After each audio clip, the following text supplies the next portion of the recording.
The best part about March Madness every year has to be the Cinderella runs mid-major programs go on. Schools can go from national afterthoughts to everyone talking about your program for weeks on end. It can truly change a program's trajectory and help them take it to the next level. Just ask Gonzaga, VCU, and Butler. Over the past 9 days, I have covered every mid-major program that can shock the world if they win their first round matchup. It has been so much fun learning about these programs and telling their stories, though it has been truly exhausting. These are the mid-major programs that can bust brackets and shake up March Madness this year. But before we get into this, if you enjoy college sports content like this, make sure to leave a like and subscribe. Also, let me know which round 1 upset you are most confident about in the comment section below. Before we get into how Drake found so much success this season, let's take a look on how they got here. Drake basketball began in 1907, and for the early part of their history, the program struggled. From 1907 to 1958, only 2 coaches left with winning records. Things all began to change under Maury John, who led Drake to a 211 and 131 record, and their first NCAA tournament in 1969, where they would lose to UCLA 85-82 in the Final Four, but beat North Carolina 104-84 in the third place game. The program had finally arrived, going toe-to-toe with Goliaths of the sport. It would make the Elite Eight in 1970 and 1971, losing to New Mexico State and Kansas in those respective years, and following the 1971 season, John would leave to take the Iowa State job. The Bulldogs' next 8 coaches would all leave with losing records, as the program fell off a cliff with the departure of John. They would go 37 years until they won a conference title again and returned to March Madness, though they did play in the 1975 NCIT, which they would win, and the 1981 as well as 1986 NIT, where they lost in the first round in both tournaments.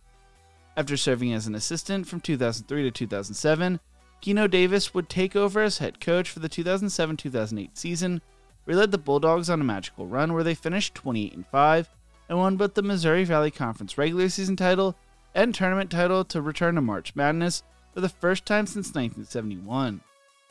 As the 5 seed, they would be upset by 12 seed Western Kentucky, 101-99 in overtime, and Davis would leave to take the Providence job following the season.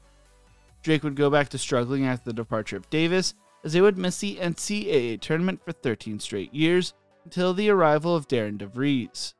DeVries spent 17 years at Creighton before taking the Drake job and helped rebuild the program. In 2019, they would win the Missouri Valley regular season title, but would lose in the semifinals of the tournament to Northern Iowa, causing them to miss the NCAA tournament. Finally, in 2021, they returned to the NCAA tournament, beating Wichita State in the first 4, 53-52, earning their first NCAA tournament win in 50 years, but lost to USC in the first round a few days later. DeVries would lead them to back-to-back tournament appearances for the first time since their 3 straight appearances under John, from 1969 to 71, with DeVries doing it in 2023 and 2024, where they would lose in the first round both times. Heading into the 2024-2025 season, there were a lot of changes for Drake basketball. DeVries would leave the school after 5 seasons to take the West Virginia coaching job, would be replaced by Ben McCollum, a name not many knew about unless you were a major Division II basketball fan. McCollum played basketball at Northwest Missouri State, where he would also start his coaching career as a graduate assistant in 2003. In 2005, he left to take the assistant coaching position at Emporia State before returning to Northwest Missouri State in 2009. Early on, the Bearcats would struggle, going 12-15 and 10-16 in his first 2 seasons, but after that, they would only miss the NCAA Division II NCAA tournament one more time over the next 13 seasons there. He put together a 395-91 record in 15 seasons, winning 4 national championships, making 12 NCAA tournament appearances, winning 12 MIAA regular season conference titles, and 8 conference tournament titles as well. He was known as a winner, joining a school that had gotten used to finding a lot of success recently. He was a 5-time Division II Coach of the Year with ESPN's Fran Fraschilla, speaking of McCollum's success, saying, "When somebody's doing something unique in coaching, I tend to pay attention. To watch what Northwest Missouri State has done in the last 10 or so years is remarkable. So I've definitely paid attention to Coach McCollum. They focused on the fundamentals, and that's what helped them become so dominant." Fraschilla went on to say, he would never be outcoached in any power conference in the country. Now recruiting is a different deal in the Big 12 and Big 10, but he seems to have figured out a way to find good players and develop good players. He was also always very loyal to his players, and they were loyal to him, as the Bearcats had one player transfer out from 2019 to 2022. McCollum was always in the conversation for bigger jobs, but would never take them, explaining, "As a coach, you have confidence in yourself to be able to pursue Division I opportunities. Can I be a good coach at that level? I think I can. But at Northwest, we get good crowds. People care about basketball. They care about the kids. It's a neat environment. Obviously, if the right job comes along, the right one comes along, but it hasn't at this point." That was until Drake came calling. McCollum, who is from Iowa and referred to the state as God's country, would return to his home state to take over the Bulldogs program. When McCollum took over, a majority of Drake's players had either graduated or transferred out, so he went right to working on building a roster. He would bring in Ben Sturtz, Daniel Abreu, Isaiah Jackson, and Mitch Miscari, all from Northwest Missouri State, choosing to bring in players he knew and trusted rather than go straight for the big-name transfer players. He believed in his guys, and they would pay it off. Heading into the season, Drake was picked to finish 5th in the Missouri Valley Conference, with Bradley being chosen as the favorites. Northern Iowa and Murray State also received first-place votes, and Illinois was the only other school chosen ahead of them. Kim and Yawu and Sturtz would be the only players on the team to receive preseason accolades, being named to the MVC Preseason All-Conference Third Team. Missouri Valley had 5 total coaching changes, including McCollum, meaning there was a lot of change in the conference.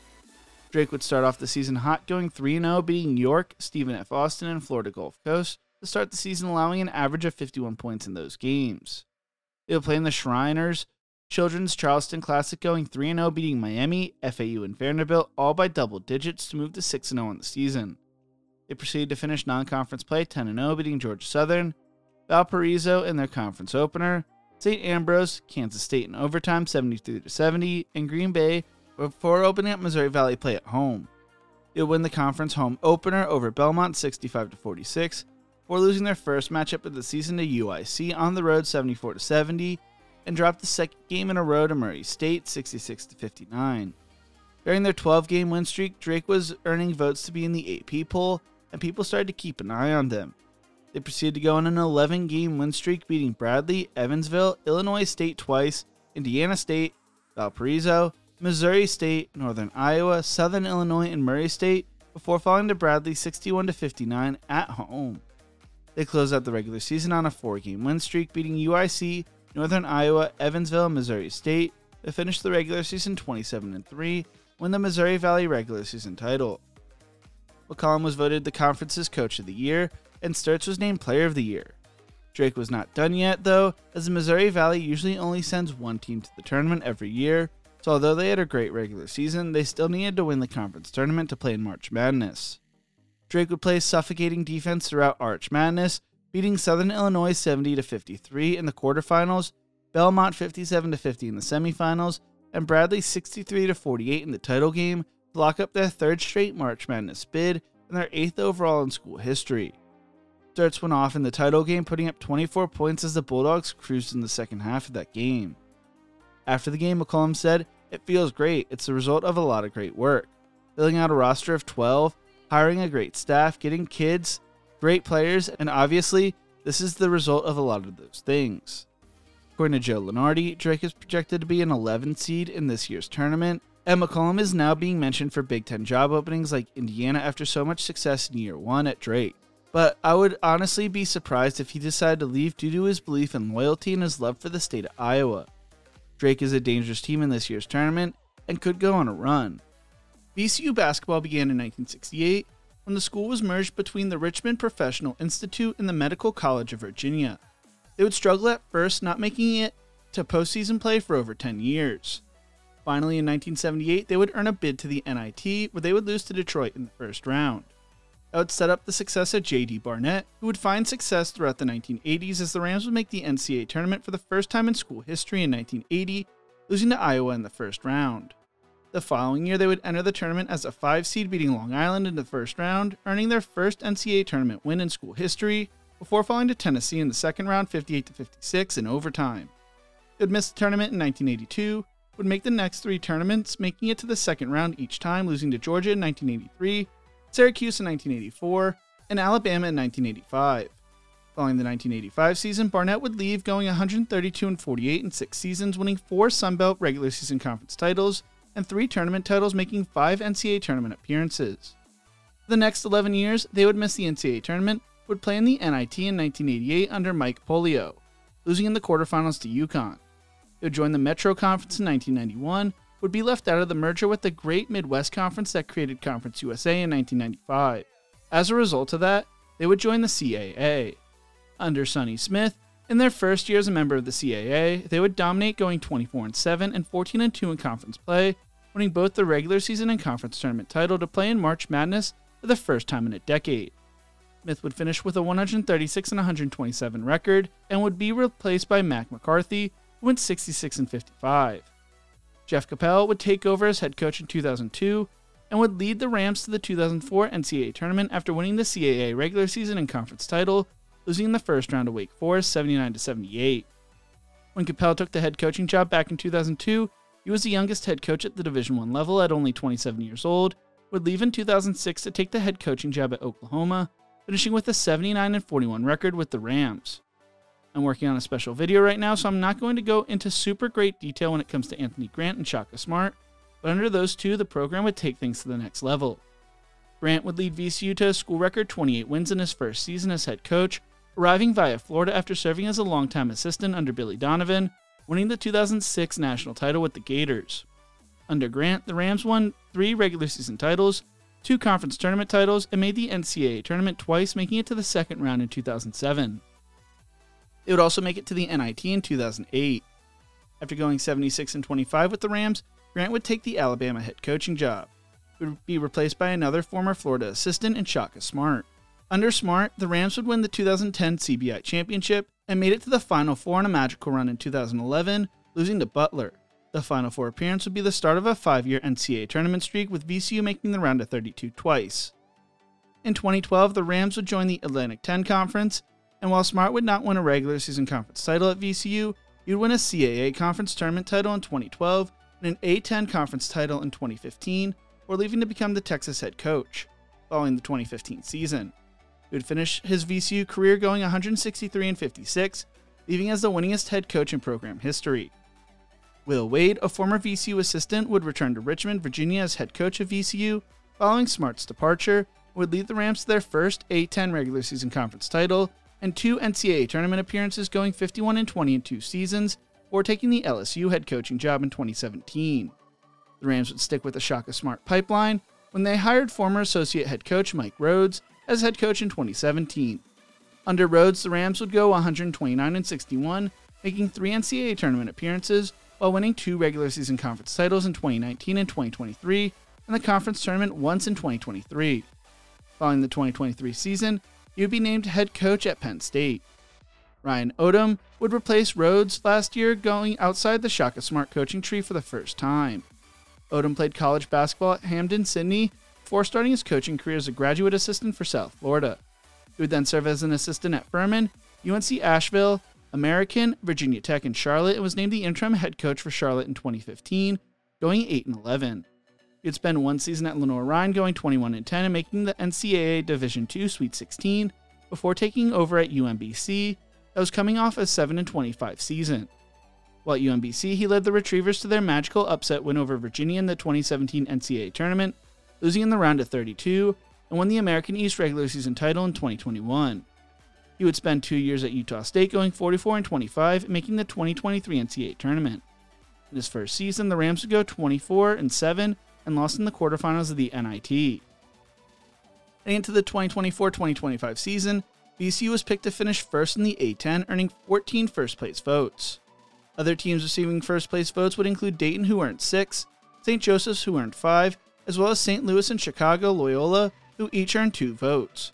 The Rams returned 65% of their scoring from last year, including preseason first-team selection Max Shulga and the second-team selection Zeb Jackson and Joe Barnesile. VCU would start the season 4-0, beating Bellarmine, Boston College, Merrimack, and Loyola, Maryland, before losing to Seton Hall in Nevada in the Charleston Classic. They would close out the Charleston Classic with a win over Miami, which started a 5-game win streak that saw them also beat Elizabeth City State, Georgia Southern, Penn, and Colorado State before losing to New Mexico on the road. They would close out non-conference play with a win over William & Mary, sitting at 10-3 on the season. They would lose their A10 conference opener to St. Bonaventure 77-75 on the road, or going on a 6-game win streak, beating Loyola Chicago, Fordham, St. Louis, St. Joseph's, Rhode Island, and St. Bonaventure, or falling to St. Louis on the road. They would close out the regular season winning 9 of their last 10 games and going on a 9-game win streak, beating Richmond twice, LaSalle, Dayton, George Washington, UMass, George Mason, Davidson, and Duquesne, before losing to Dayton in the regular season finale 79-76. They entered the conference tournament with a 25-6 record, going 15-3 in conference play, winning the A10 regular season title, and entering the tournament as the top seed. They entered the tournament averaging 77.9 points per game, and allowing 62.7 points per game. They entered the tournament with the best odds to win it with -115 odds. They were viewed as a bubble team entering the conference tournament, so they needed to win it to make the NCAA tournament. The A10 tournament is known for its chaos, with last year's title game being between the 5th and 6th seed, so nothing was guaranteed for the Rams. They would destroy St. Bonaventure in the quarterfinals 76-59, and beat Loyola Chicago in the semifinals 62-55, to enter the championship game against George Mason. Cholga would finish with 18 points and hit a crucial late bucket, while tournament MVP Jack Clark finished with 17 points and 6 rebounds to help VCU hold off George Mason late 68-63 to lock up their bid to the NCAA tournament, their 20th tournament appearance in school history, and their third A10 conference tournament title. They will be given the 11th seed in the East region, where they will take on BYU in the first round. The Rams are ranked 30th in KenPom, while the Cougars are 24th. The Cougars shoot 37% from 3, but the Rams have one of the best perimeter defenses in the nation. BYU also has the 11th rated offense and 28th ranked defensive rebounding. The two teams will be playing strength on strength. The Rams enter the game with a 28-6 record and are 18-2 in their last 20 games. BYU enters the game as 3.5-point favorites. The UC San Diego Tritons men's basketball team has made the jump from Division III all the way up to the Division I level over the last 25 years. The program dates back to 1965, and for the early part of the program's history, they would struggle hovering below 500. That all changed under head coach Tom Marshall, who would turn the program around. Marshall took over the Tritons program in 1983 after John Block, who finished with a 32-46 record as head coach. While things would not get off to a hot start under Marshall, he would build the program up. In the 1988-1989 season, though, the Tritons would finish 9-17. The reason I mention that is because the following season, they would go 20-7 and made the NCAA Division III tournament, losing in the second round to Nebraska Wesleyan. They would make the tournament the next 2 years as well, making it to the sectional semifinals in 1991 and the second round in 1992. Over that 3-year time period, the Tritons would go 65-16 before missing the tournament in 1993 with a 17-8 record. They would rebound in 1994, though, making their 4th appearance in the Division III tournament in 5 years, losing in the second round and finishing the season with a 21-5 record. Following the season, Marshall would leave UC San Diego, finishing with a program record of 185-105 at the time, and is still the second winningest head coach in program history. Greg Lanthier would replace Marshall, and they would hover around 500 ball his first few seasons, or going 55-20 from 1996 to 1999. In their final season as a Division III member, they would finish 5-20. In 2000, UC San Diego would join the California Collegiate Athletic Association, jumping up to the Division II level. They would struggle early on, never achieving a double-digit winning season their first 4 years at the level, and usually finish towards the bottom of the CCAA. Lanthier would not return as head coach following the 2004 season, finishing with a 111-149 record, going 83-67 at the Division III level, and 28-83 at the Division II level. Bill Carr would replace Lanthier, and would continue the struggles the program had experienced before his arrival, as he would finish with a 38-45 record, though he did lead the Tritons to their first winning season at the Division II level in 2005-2006, when they went 15-14. Chris Carlson would then take over, finding early success leading UC San Diego to the 2008 Division II NCAA tournament for the first time in school history, after they won their first CCAA conference tournament title. They would make it to the West Region quarterfinals, but that would be their best season under Carlson, as the program would begin to nosedive. In 2009, they would finish 17-11, but lost in the CCAA tournament semifinals, and that would be their last winning season under Carlson, as he would leave with a 75-89 record. In 2010, Carlson would leave for an administrative role with the West Coast Conference, leading to the hire of Eric Olin. Olin would turn the program around and will go down as the greatest coach in program history when he finishes. Before arriving at UC San Diego, though, Olin played college basketball for Carr at Spring Hill College and joined his coaching staff as an assistant in 2004. When Carlson left, it was an easy decision for UC San Diego to promote him, and he would repay them greatly with the success they would find. In his first season as head coach, the Tritons would have their first winning season since 2009, and he would build the program up over his first few seasons, before making their third appearance in the Division II NCAA tournament in 2016, where they would go on a run to the Sweet 16 before losing to Western Oregon 60-55. In the following season, they won the CCAA regular season and won their third conference tournament title, making it back to the Sweet 16. They would continue to dominate the CCAA, winning the next 3 conference tournament titles and winning 2 more regular season titles to finish their time at the Division II level, winning 5 straight conference tournament titles and 3 of the last 5 regular season titles. They closed out the 2019-2020 season with a 30-1 record and probably could have competed for the national title, but the Division II NCAA tournament would be canceled.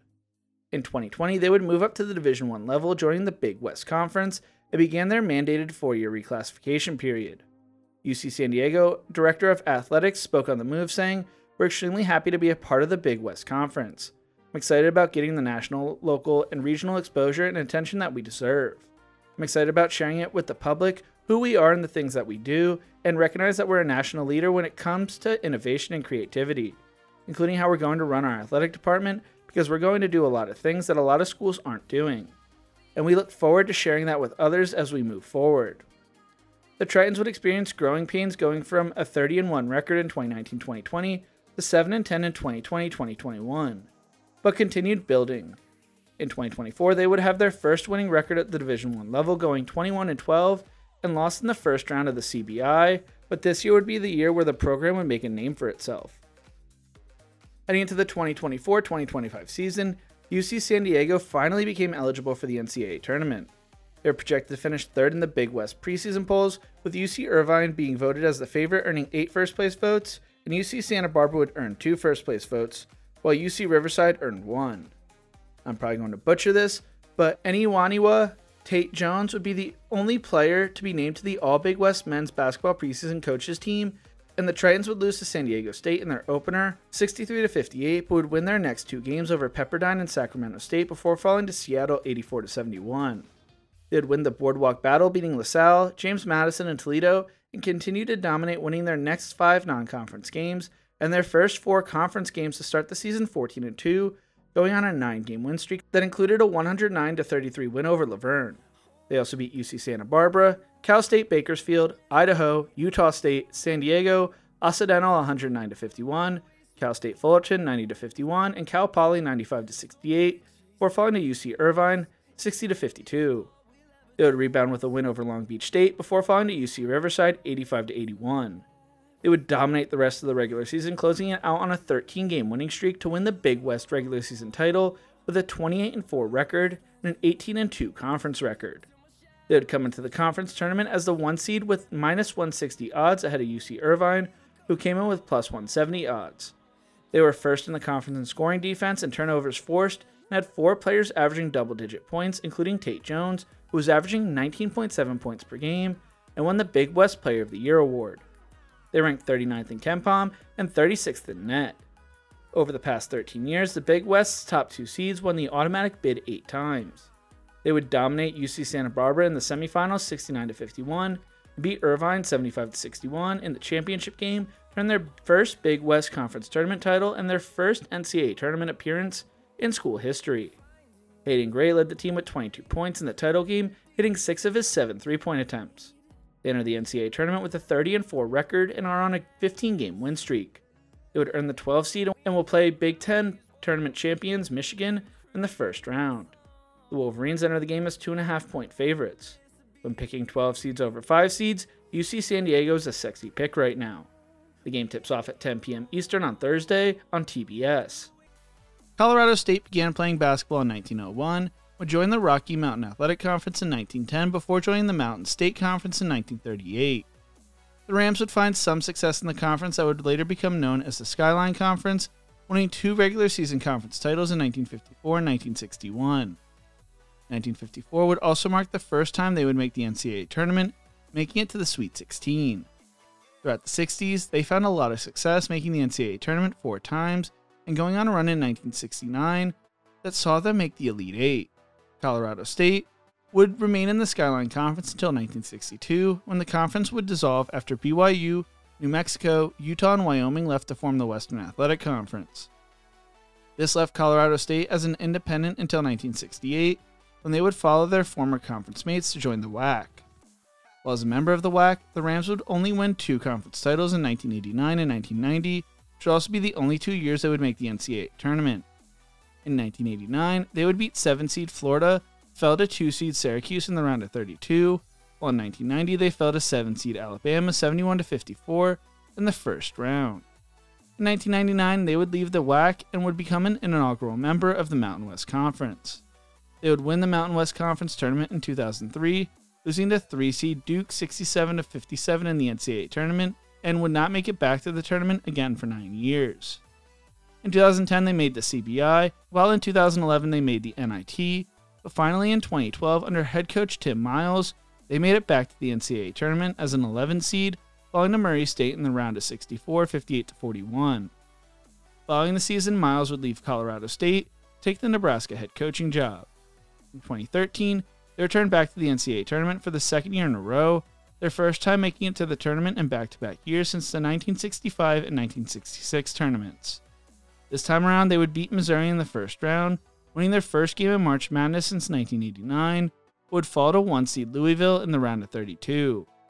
They would make the NIT in 2015 and 2017, before Nico Medved took over as head coach in 2018. Medved graduated from Minnesota, and started his coaching career at Malcaster, a Division III school located in Minnesota, in 1997, serving as an associate head coach. He would earn his first Division I opportunity serving as an assistant at Furman in 1999, before leaving to return to Minnesota as an assistant in 2006. In 2007, he would join the Colorado State coaching staff as an assistant, helping the Rams make their 2 aforementioned back-to-back NCAA tournament appearances in 2012 and 2013. That would lead to him earning his first head coaching job at Furman, where he would take the Paladins from a 9-21 record his first season, improving every year under him, winning the Southern Conference regular season title in 2016-2017, making it to the semifinals of the CIT, the second year in a row they made the CIT. He was then named head coach at Drake, leading them to a 17-17 record, and earned a bid to the CIT, making it his 3rd straight appearance in said tournament. Following his lone season at Drake, he returned to Colorado State as their brand new head coach. While Colorado State would finish the 2018-2019 season 12-20, they would flip the record in 2019-2020, and since then they have had 3 more 20-plus winning seasons in the past 4 years, making the NCAA tournament for the first time since 2013 and 2022 with a 25-6 record, getting upset by 11-seed Michigan 75-63 in the first round. Last year they finished the year 25-11, beating Virginia in the first 4 to win their first NCAA tournament game since 2013, but fell to 7-seed Texas in the first round. Heading into the 2024-2025 season, the Rams were projected to finish 7th in the conference with Boise State picked to finish 1st. The Broncos received 19 first-place votes, while San Diego State and UNLV received 2 votes, and New Mexico, Nevada, and Utah State received a singular place vote. Nick Clifford would be the only player on the Rams roster to earn preseason all-conference team nod, and the Rams would start the season 4-0 before losing on the road to Ole Miss 84-69. They would also fall to UC Riverside and Washington before snapping their 3-game skid against TCU, followed by a win over LMU before dropping a game to Colorado and VCU. They closed out non-conference play with a win over Radford 78-68, then our conference play sitting at 6-5. They would open up conference play with a close win over Nevada 66-64, before falling to New Mexico 76-68. That sparked a 3-game win streak, where they beat San Jose State, Fresno State, and UNLV before falling to San Diego State. They would go on a 4-game win streak, taking down Wyoming, Boise State, Fresno State, and Air Force, before losing to New Mexico a second time. They rebounded with a win over San Diego State before falling to Utah State, and they closed out the regular season winning 7 straight over Wyoming, Nevada, UNLV, Air Force, Utah State, San Jose State, and Boise State. Colorado State would enter the conference tournament as the 2nd seed, behind New Mexico, who was 25-6 and 17-3 in conference play. New Mexico is the favorites to win it all. Ahead of the tournament, SB Nation polled fans about who will cut down the nets in Las Vegas, and the Lobos were even more heavy favorites. They received 71% of the vote, with the second-seeded Rams in the second at 19%. The Aztecs and Aggies split the remaining 10%. The Rams came in hot, ranking 11th in all of Division I in Bartovic ratings, ahead of Kentucky, Tennessee, and St. John's. They would beat Nevada in the first round of the conference tournament, and followed that up with an 83-72 win over Utah State in the semifinals. Against Nevada, Clifford scored 25 points and 14 rebounds. They would take on Boise State, who was fighting for their tournament lives, after upsetting New Mexico in the semifinal game, and for the first time since 2003, 22 years ago, they would win the Mountain West Conference tournament title, their second time in program history. They would steal a bid from a bubble team, as they were not expected to be in the NCAA tournament, being viewed as one of the first four out. They're expected to be a 10 or 11 seed heading into Selection Sunday later today. If they stay hot this week, they could be a dangerous team led by Clifford and co. Liberty basketball dates back to 1972, when they were known as Lynchburg Baptist College and played in the National Christian College Athletic Association. They played their games at Jefferson Forest High School under head coach Dan Menley. The first decade of the program would be rough, as under three different head coaches, as they would go 113 and 142 for the arrival of Jeff Myers. Under Myers, they would become a Division II school playing in the Eastern Athletic Conference and moved into the Liberty Gym. In 1983, they would make it to the quarterfinals of the NAIA tournament, losing to Chaminade 68-65. They would join the Mason-Dixon Conference in 1983, where they would hover around 500 ball. As the 80s came to a close, the Flames would move up to the Division I level, where they would struggle at first and join the Big South Conference in 1991. During the 1991-1992 season, Liberty would see a 16.5 game improvement, which tied the record for the best turnaround by a school at the Division I level. They would win their first ever Big South Conference tournament title in 1994 and played in their first ever Division I NCAA tournament in school history. There, they would fall to defending national champions North Carolina 71-51. In 1997, they would make their second straight Big South Conference tournament championship game and third in 4 years, but would fall to Charleston Southern. Myers would step down as head coach before the start of the 1997 season, to become an assistant to the president, and is the second winningest head coach in program history with a 259-206 record. Randy Dutton would coach the 1997 season, going 11-17, but would leave to take the Marshalltown Community College coaching job before returning to the Flames in 2002.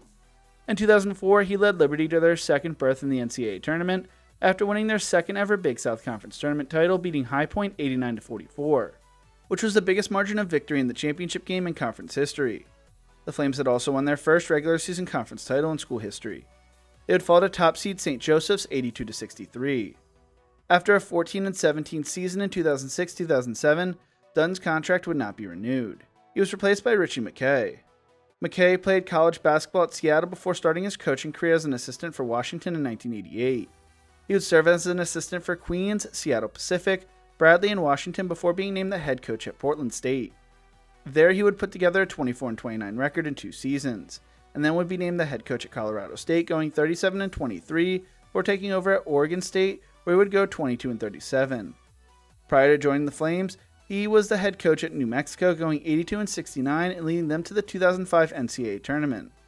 McKay spent 2 years at Liberty, leading them to a 39-28 record before leaving to become the head assistant at Virginia when mentor and friend Tony Bennett was named head coach for the Cavaliers.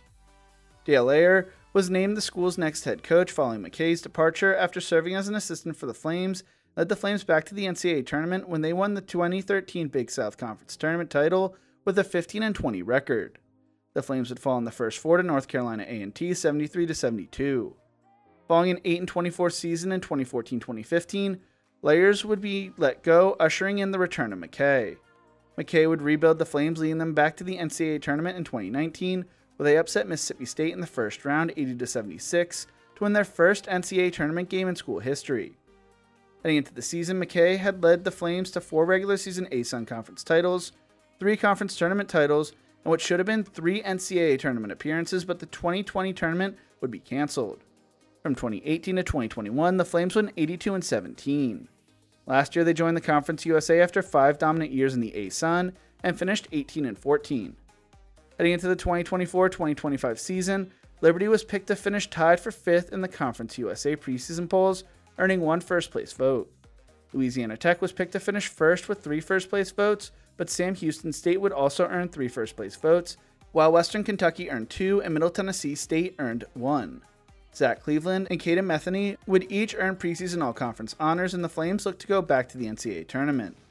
Liberty would start the season 3-0, beating Valparaiso, Seattle, and Carolina University before falling to FAU in the Field of 68 Media Network tip-off event, 77-74 in overtime. They would rebound with a win over Charleston and went 3-0 in the Paradise Jam, beating Louisiana, Kansas State, and McNeese State to win the event. They would close out non-conference play on a 9-game winning streak, with wins over Central Penn, Mississippi Valley State, North Carolina A&T, St. Andrews, and UT Arlington to enter conference play with a 12-1 record.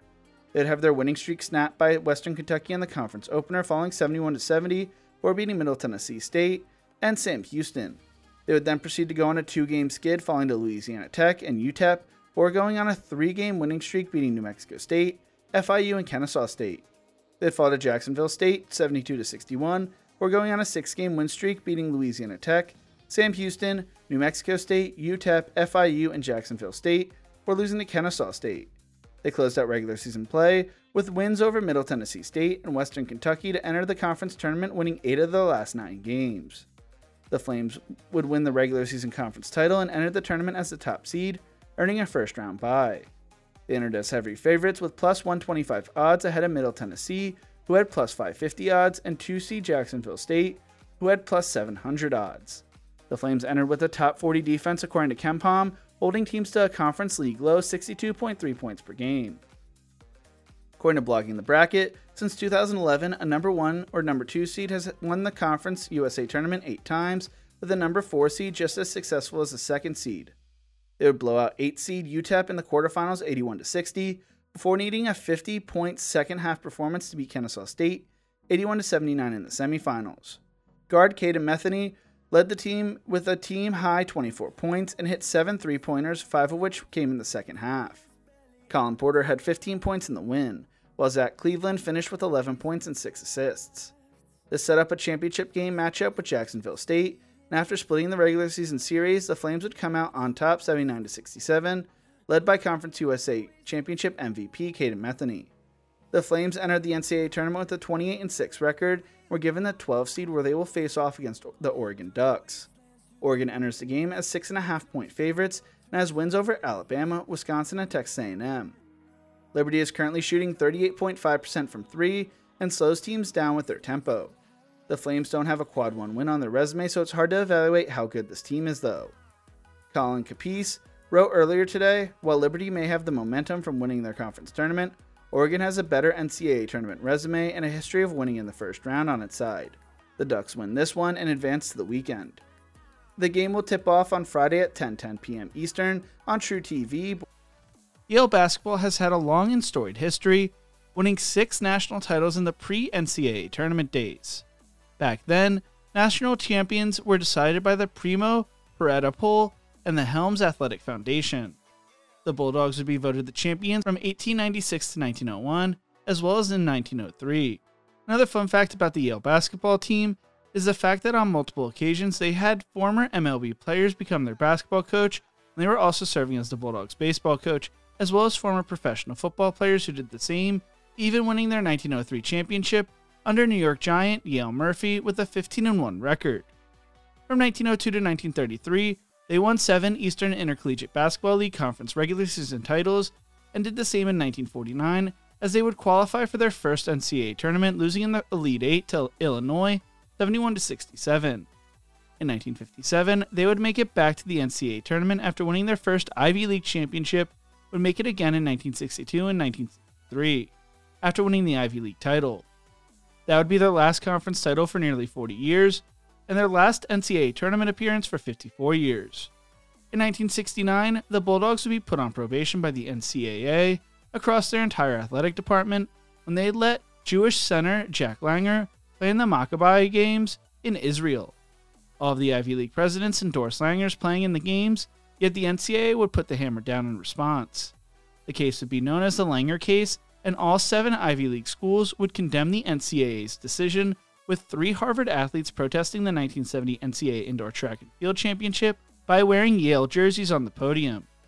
Connecticut Representative Robert N. Giamo said in the U.S. Congress, "The Yale case involving basketball player Jack Langer is tragic. It shows that the NCAA is willing to use any weapon in its continuing power struggle with the Amateur Athletic Union. It shows that the NCAA does not care if it hurts member institutions or individual athletes in the process. It shows once again that the NCAA is under the control of a stubborn, dictatorial hierarchy and does not hesitate to use athletes and schools alike as mere pawns in a game of power politics." In 1999, Yale would hire head coach James Jones, who is still their head coach today. Jones played basketball at Albany and originally worked as a sales executive before deciding to get into coaching. He would start his coaching career as an assistant at Albany before joining Yale as an assistant under head coach Dick Cutchin in 1995. In 1997, he served as an assistant at Ohio before being named the 22nd head coach at Yale. In 2002, they would win a share of the Ivy League title, but played in the NIT, losing in the second round. The next decade, the program would hover around 500, playing in the CIT in 2012, and 2014 finishing as the runner-up in 2014, losing to Murray State in the title game 65-57. In 2015, they would win a share of the Ivy League regular season conference title, but lost to Harvard in a playoff game, missing out on the automatic bid for the second time under Jones. Finally, in 2016, Yale would make it back to the NCAA tournament for the first time since 1962, winning the Ivy League regular season title with a 23-7 record and a 13-1 conference record. They would upset 5-seed Baylor in the first round before falling to Duke in the second round, 71-64. They would win the Ivy League Conference regular season and tournament title in 2019, losing in the first round to 3-seed LSU, won the 2020 regular season title before the Ivy League and NCAA tournament was canceled. In 2022, they would win the Ivy League Conference tournament but lost in the first round to 3-seed Purdue, 78-56, and won the regular season title the following year but lost in the conference tournament, leading to an NIT bid, where they would lose to Vanderbilt in the first round.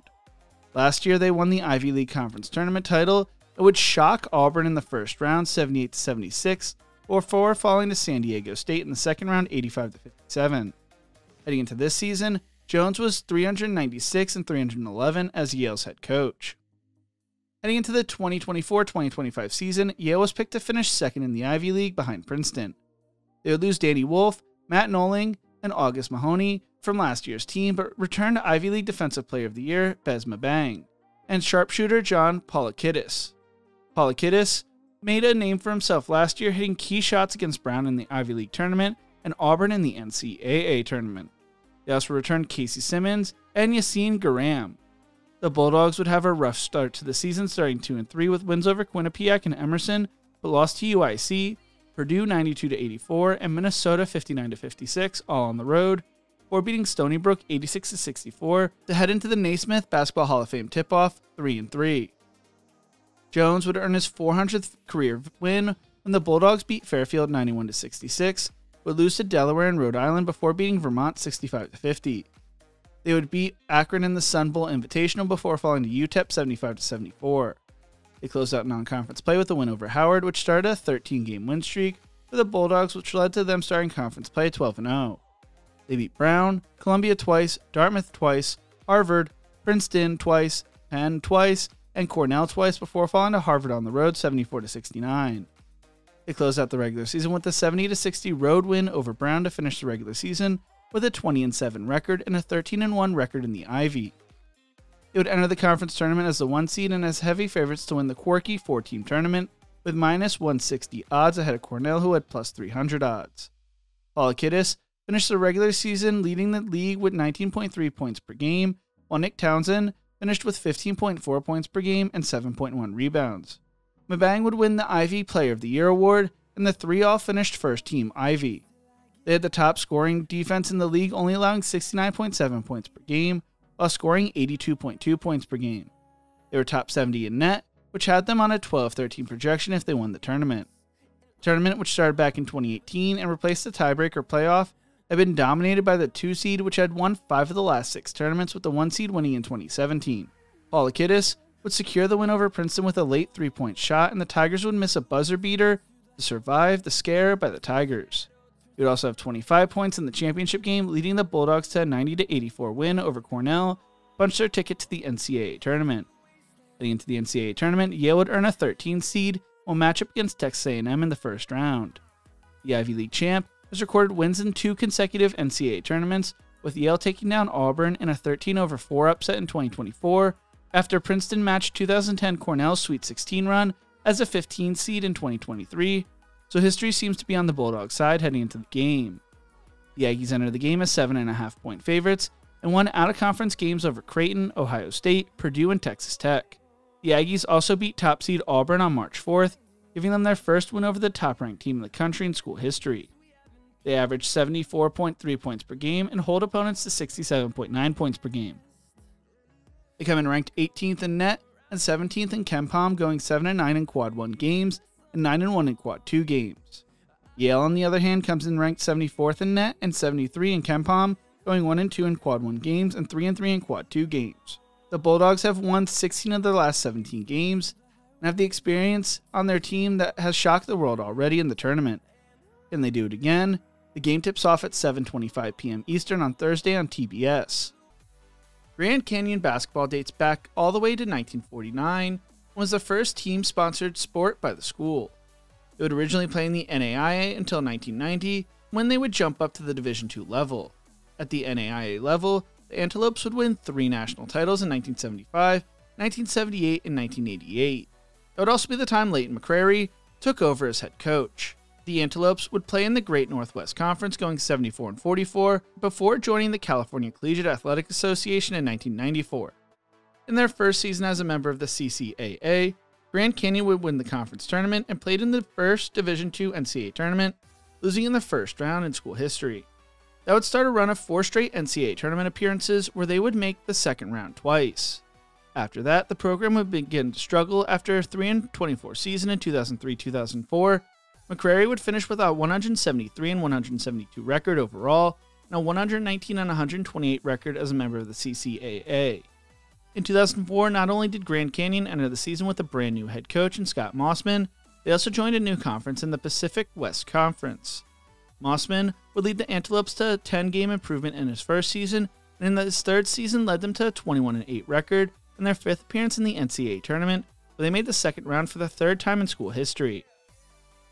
It was their first appearance in the tournament in 9 seasons. In Mossman's last season, they finished 12-15. Dan Nichols would take over as head coach in 2008, coaching 1 season with the Antelopes before the arrival of Russ Pennell. Pennell was coming off a season where he had become the interim head coach for Arizona, following Lute Olson's surprising retirement due to medical reasons, leading the Wildcats to a 19-13 record and a Sweet 16 appearance in the NCAA tournament. Although Pennell led the Wildcats on the tournament run, Arizona would choose to hire Sean Miller, so he would leave to take the Grand Canyon job. In 4 seasons with Grand Canyon, he would go 72-44, making 2 Division II NCAA tournaments, or leaving to take the Phoenix Mercury head coaching job with the WNBA. Dan Lewis Majorel would be named the school's next head coach after serving as associate head coach for the Phoenix Suns. Majorel would be named head coach of Grand Canyon in 2013 as they made the transition to the Division I level in the Western Athletic Conference. Under him, the Antelopes found a lot of success, making 3 straight appearances in the CIT, but they weren't eligible for the NCAA tournament at the time. 2015-2016 would be the school's best season in program history, as they would go 27-7 and make the quarterfinals of the CIT. In 2018 and 2019, they would earn bids to the CBI. After 7 straight winning seasons, Grand Canyon would go 13-17 and fired Majorel, and he would file a lawsuit against the school's handling of the situation. In his 8 seasons as head coach, the Antelopes would go 136-89. Bryce Drew would be named head coach in 2020 and would find a lot of success. Before arriving at Grand Canyon, Drew played basketball at Valparaiso and in the NBA, being the 16th pick in the 1998 NBA draft by the Houston Rockets. He would also play for the Chicago Bulls, Charlotte Hornets, New Orleans Hornets, and overseas. In 2005, he joined Valparaiso's coaching staff as an assistant, and would be promoted to associate head coach in 2006. In 2011, he would take over as head coach when Homer Drew retired. He would lead the Crusaders to 4 Horizon League regular season conference titles and 2 conference tournament titles, leading to 2 bids in the NCAA tournament. He also led the Crusaders to the NIT twice and the CIT once. He left his alma mater with a 124-49 record, and be named the head coach at Vanderbilt in 2016. After going 19-16 in his first season, the Commodores would begin to struggle, going 12-20 in his second season, and 9-23 and 0-18 in SEC play in his third season, which was the first time in 65 years that an SEC team went winless in conference play. They also finished on a 20-game losing streak. That led to Drew taking over at Grand Canyon, where he would win the school's first regular season and conference tournament title, and showing the WAC, leading to their first berth in the Division I NCAA tournament. In 2023, they returned to March Madness, winning the WAC conference tournament, while last year they finished 30-5, winning both the WAC regular season and conference tournament titles, and winning their first round game in the NCAA tournament when they beat 5-seed St. Mary's 75-66. Before the start of the season, it was announced that GCU would be joining the West Coast Conference in 2025. Just 6 months later, it was announced that in 2026, they will be joining the Mountain West Conference. Athletic Director Jamie Boggs spoke on the move, saying, "We want to position ourselves to be nationally competitive. We are excited about the vision and future of the Mountain West. We are joining a conference that has enjoyed national success, has developed a rich tradition in its 26 years, and has financially positioned us for a competitive success in this changing collegiate landscape. We are eager to compete for the championship with our future peers in the Mountain West." This move to the Mountain West came after GCU's decision was not well received by the WCC, which was announced in May, along with Seattle, as they would join the conference in July 2025, according to ESPN. Heading into the 2024-2025 season, the Antelopes were projected to win the WAC, earning 8 first-place votes. They were led by senior guard Tyon Grant Foster, who was named the preseason player of the year after averaging 20.1 points, 6.1 rebounds, and 1.7 assists per game in 34 starts last year. Ray Harrison would also be named to the preseason all-conference team as well. The Antelopes would open up the season 3-0, beating Eastern New Mexico, Cal State Fullerton, and Western Kentucky, or losing to Arizona State and UC Davis. It would proceed to go on a 4-game winning streak, beating Norfolk State, Stanford, Hawaii, and Life Pacific, or losing to Georgia and Atlanta 73-68, and then fell to Louisiana Tech on the road 74-66. It would close out non-conference play, beating Chicago State, St. Louis, San Diego, and Bryant, and started conference play out by beating Southern Utah before falling to Utah Valley, snapping their 5-game win streak. They would proceed to go on a 6-game win streak, beating Abilene Christian, Tarleton State, Southern Utah, Utah Tech, Seattle, and Utah Valley before losing to California Baptist. They would once again go on a 6-game win streak, beating Tarleton State, UT Arlington twice, California Baptist, Seattle, and Utah Tech before falling to Abilene Christian on the road 82-81 in overtime in the regular season finale. They entered the WAC conference tournament sitting at 23-7, going 13-3 in conference play, which led to them finishing second in the conference behind Utah Valley, who went 15-1 in conference play with their only loss coming to GCU. While they were the 2 seed, Grand Canyon was the betting favorites at plus 145 odds ahead of Utah Valley, who had plus 230 odds. Grant Foster had not played since February 15th, but Jacoby Coles, Ray Harrison, and Duke Brennan picked up the slack without him. The Lopes would finish second in the conference in scoring, averaging 78.9 points per game, and were third in defense, allowing 70 points per game. They would beat UT Arlington 98-75 in the quarterfinals and followed that up with a 75-66 win over California Baptist in the semifinals to set up a matchup with Utah Valley in the championship game. GCU would take the lead with 27 minutes left in the game and never looked back, even though the tournament MVP Jacoby Coles only played 19 minutes due to foul trouble. Harrison would lead the team in scoring with 18 points, while Brennan finished with a double-double for the 9th time since January with 16 points and 10 rebounds. They would win the game 89-82 to win their 3rd straight WAC conference tournament title and 4th in 5 years. They enter the NCAA tournament as a 13 seed with a 26-7 record, and will take on Maryland in the first round. The Terps enter the game as 10.5-point favorites, and the Antelopes come into the game ranked 93rd in KenPom and are 285th nationally in three-point percentage, and their Stanford win is their only Quad 2 win. The game tips off at 4:35 p.m. Eastern in Seattle on Friday. Before we talk about this iteration of the team and what Alan Huss has done to turn this program around, let's first talk about the history of this program and why this is so special.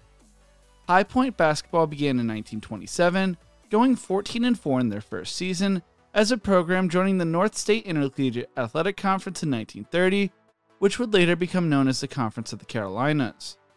They would find on and off success as a member of the Carolinas, winning 12 conference tournament titles throughout their time as a member, playing in the NAIA tournament 7 times.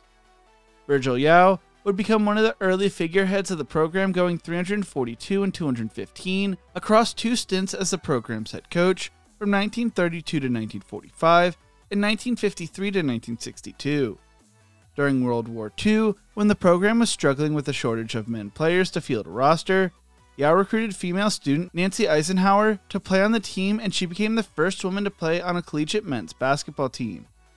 Tom Quinn took over as head coach in 1962, coaching at High Point for 4 total seasons, putting together a record of 95-22, winning 2 conference titles and making the NAIA tournament twice before leaving to take the ECU job. The program would hover around 500 ball until the hiring of Jerry Steele, who took over as head coach in 1972 and would coach the program for 31 years. Steele played basketball at Wake Forest from 1958 to 1961, where he was a captain and twice a member of the ACC All-Academic team. Steele was the head coach at Guilford College from 1964 to 1971. He then coached the ABA's Carolina Cougars for a season in 1970 to 1971. Steele would go on to be the school's winningest head coach, putting together a 495-412 record, and then guiding the school to 6 conference tournament titles in the NAIA and NCAA Division II. When he sadly passed away in 2021, High Point Athletics Department said in the article, he was a basketball icon, which is a status that was solidified with his induction to 5 Hall of Fames: the NAIA Hall of Fame, North Carolina Hall of Fame, Guilford County Sports Hall of Fame, Wake Forest Sports Hall of Fame, and was in the inaugural class of the High Point University Sports Hall of Fame. He helped guide the Panthers from the NAIA level to the Division II level and up to the Division I level in 1999. While the program struggled towards the end of his tenure due to the transitioning up a level, he still led the program to 16 winning seasons and helped raise the profile of the program. In the 2001-2002 season, he helped lead the Panthers to the Big South Conference title game, where they fell to Winthrop in the title game. Steele also tested the program early on at the Division I level, scheduling games against number 22 Wake Forest, number 8 Florida, Kentucky, and Auburn. Bart Lundy would replace the legendary coach in 2003, arriving after taking Queens to the Division II Final Four with a 115-41 overall record. Lundy led High Point to their first winning season at the Division I level with his first season and led them to the Big South Conference Championship game. His best season would come in 2006-2007 when he led the Panthers to a 22-10 record, led them to 4 winning seasons, but following a 9-21 season in 2008-2009, he would be let go, finishing with a 96-87 record. Scott Cherry replaced Lundy and would lead High Point to 2 CIT tournaments and 2 NIT tournaments, their first postseason appearances since moving up, putting back-to-back 21-plus game winning seasons in 2014 when they went 23-10 and 2015 when they went 21-11. Following the 2017-2018 season, the two would mutually agree to part ways as Cherry finished with 4 Big South regular season titles and finished with a 146-134 record. Orlando Tubby Smith would be a splashy hire for High Point in 2018. A former player, Smith led Kentucky to the national title in 1998, was one of 2 head coaches at the time to lead 5 different programs to the NCAA Division I tournament with the likes of Tulsa, Georgia, Kentucky, Minnesota, and Texas Tech. He was named Coach of the Year in 2003 and won a gold medal with the U.S. men's basketball team in 2000 as a coach. But he would struggle at High Point, going 16-15 his first season, and never having a winning season after that, going 45-67 as head coach. He would step down in 2022, naming his son Gigi his replacement. In his first full season, he would go 14-17 and would be fired. Alan Huss took over as head coach for High Point in 2023. As previously mentioned, the program was not in a great place after Tubby and J.G. Smith. Huss played college basketball at Creighton and started his coaching career at the high school level, spending time at 4 different high schools. He would find the most success at La Lumiere School, where he would put together a 102-19 record in 4 seasons. He would get his first college coaching job at New Mexico in 2014, serving as an assistant for Craig Neal, before returning to Creighton as one of Greg McDermott's assistants in 2017. During his last year at Creighton, he helped the Blue Jays make it to the Elite Eight, which complicated things for High Point. They had reached out to Huss before the start of the postseason, which led to an interview, and both sides seemingly mutually were interested. With an extended March Madness run, High Point and Huss were risking losing players to the transfer portal and making things even harder to recruit. At the time, Huss hadn't even stepped foot on campus. He told the North State Journal, "Luckily for me, I'd heard of Dr. Nito Quibin, High Point's president, and the success being had at High Point, both athletically and in the academic world. The campus was one of the nicer campuses in the country. I had the opportunity to meet with the administration and knew we were aligned in our visions. In today's world, playing deeply into the tournament, you kind of have to make a leap of faith. rather than worry about all the other things that didn't matter. I knew the important things were all in place. It was an easy decision, just different. When you've got 2 teenage daughters and a wife to deal with, going to a place they've never seen. He did have experience recruiting the North Carolina area, having helped New Mexico sign Jalen Harris from Wilson. Creighton would fall to San Diego State 57-56 in the Elite Eight, and Huss immediately got to work helping rebuild the High Point program. At the time, High Point had not experienced a winning season since the 2018-2019 season, which was Tubby Smith's first year serving as head coach. The Huss hire seemed like a home run hire almost immediately, as High Point would start the first season 14-4 and had their best start in conference play since 2015. Huss explained the chaos when he first took the job. We played in the Elite Eight within a basket of the Final Four, and I didn't know I was getting the job until the night before the Sweet 16 game. So I didn't have a lot of time to get my ducks in a row, whether that be staffing or players or whatever the case may be. And in the world of portaling in the spring, we lost some of our best players. One guy, Zach Austin, is starting at Pitt now. There's a guy, Jaden House, starting at Rhode Island. One, Bryant Randleman, has started at James Madison, amongst others. We weren't really exactly sure what to expect. We just went to work to try to put together the most competitive team out there that we could. He brought in 11 newcomers, basically reshaping the roster within only a few weeks, which made the great start to the season even more impressive. They would go on to win the Big South regular season title, and Huss would be named the Big South Coach of the Year. Sadly, their dreams of dancing in March for the first time in school history would be squashed in the semifinals of the Big South Conference Tournament. They would fall to Longwood 80-79 in overtime. They would accept an invite to play in the College Basketball Invitational, where they would beat Cleveland State and Arkansas State, but fell to Seattle 77-67 in the CBI Finals. Heading into the 2024-2025 season, High Point was picked to finish first in the Big South preseason polls, earning 17 of the possible 18 first-place votes. It was the first time since 2015 that they were voted preseason favorites. We returned 4 starters and 8 players overall that broke the school record for wins in a season at the Division I level the previous year, going 27-9. The Panthers would not falter from high expectations early this season, as they started the year 7-0, beating the likes of East Tennessee State, Averett, Coppin State, Jackson State, North Carolina Central, UAB and American, before falling to Missouri State 71-61 in the Cayman Islands Classic. In that same tournament, they beat Old Dominion and Hampton before returning home, where they took down Pfeiffer, and UNC Greensboro would give them their first loss outside a tournament, as the Panthers would then go on a 4-game win streak, beating North Texas, App State, Carolina, and Southern Illinois, before falling to Norfolk State to close out non-conference play. At the time, they were sitting at 15-3 and beat Radford in the Big South season opener, before falling to UNC Asheville 103-99 on the road. They would then beat Charleston Southern and Gardner-Webb before falling to Longwood 82-80 on the road. They would close out the regular season on an 11-game win streak, beating Presbyterian twice, South Carolina Upstate twice, Winthrop twice, Radford, UNC Asheville, Longwood, Charleston Southern, and Gardner-Webb to finish the regular season 26-5, won the Big South regular season title for the second year in a row. This time they entered the Big South Conference title focused and, more importantly, experienced. They beat Gardner-Webb for the 3rd time this season in the quarterfinals, dispatched Radford in a nail-biter 76-73 in the semifinals, and beat Winthrop 81-69 yesterday in the conference title game to lock up a bid for this year's NCAA tournament. The first time in school history they will be playing in the tournament at the Division I level. What made things even more special is the fact that they came back from a 15-point deficit in the second half to win the title game. After the game, Huss said, "We talked about the progression of the team, going from coach-fed to player-led. In the last 60 days or so, we've progressed into that space. Today at halftime, we were in a bad place. Instead of me ranting and raving at halftime, I walked into a group that was self-policing. They were talking about the process that needed to be corrected, and they were leading themselves to a space where we need to get to.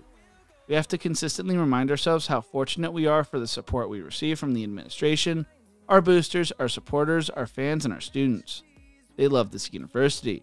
They love this basketball team. We're fortunate to be a small part of that, and hopefully we brought them some joy today. Today were absolutely driving us and willing us to victory there in the second half when we made our run. 50 of High Point's 81 points came from the bench, showing how deep and dangerous this team could be. According to SB Nation's Blocking the Bracket, High Point is projected to be a 13 seed for this year's tournament, with the Athletics' Jim Root and Lindsey Schnell writing High Point will be a dark horse to make a Sweet 16 run as a double-digit seed. At 29-5 overall, with the top 25 offense per KenPom, these Panthers can score with anyone. The dominance of their depth was on full display Sunday, and Huss's group is fully capable of pulling an upset or two off in the big dance. High Point should be an exciting team to watch come next week, and would not be surprised if they shock the world per se and win a handful of games. Akron would begin their program in 1901, would lose their first game in program history to Mount Union College 120-9. Yes, you heard that right. They joined the Ohio Athletic Conference in 1923, playing in the conference from 1923 to 1936 and 1944 to 1965. The program would make headlines for all the wrong reasons when they found themselves playing in a game where Brooklyn College players were running a gambling scandal. Those Brooklyn College players would be arrested in Akron. In the OAC, Akron would win 8 conference titles and 5 tournament titles.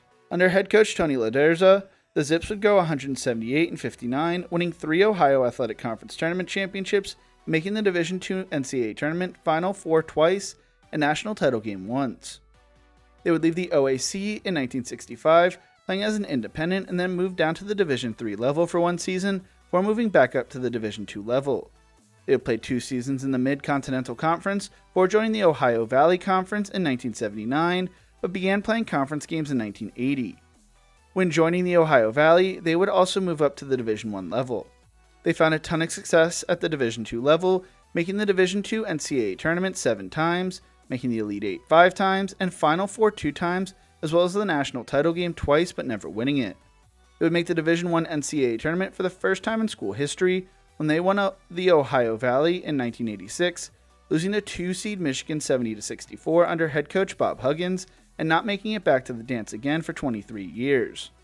Before leaving for Cincinnati, Huggins led the Zips to the 1987 and 1989 NIT, and they would join the Mid-American Conference in 1992. In 1995, the program would hit rock bottom, going 3-23 and 0-18 in MAC play, even going on a 21-game losing streak. They would have their first winning season in the MAC in 1997-1998, winning the regular season division title for the first time in school history, but losing the conference tournament quarterfinals. Following the 2004 season, Dan Hipshire would be fired and replaced by Keith Dambrot, who would take the program to the next level. In 2006, they made the NIT after losing in the semifinals of the MAC tournament. In 2007, they would win their second division title, but fell in the finals of the MAC championship game, finishing with a 26-7 record. They made it back to the MAC finals in 2008, but once again lost, would make the second round of the NIT. Finally, in 2009, they would win the conference regular season and tournament conference title to make the NCAA tournament for the second time in school history, where they lost to 4-seed Gonzaga. In 2011, they would win their first of 3 straight regular season conference titles and won the conference tournament title, but lost in the first round in the NCAA tournament, this time to 2-seed Notre Dame. They would win their 4th MAC conference title in 2013 and lost to 5-seed VCU in the first round of the tournament, while in 2014 they would not make the MAC conference tournament title game for the first time in 7 years, losing in the semifinals.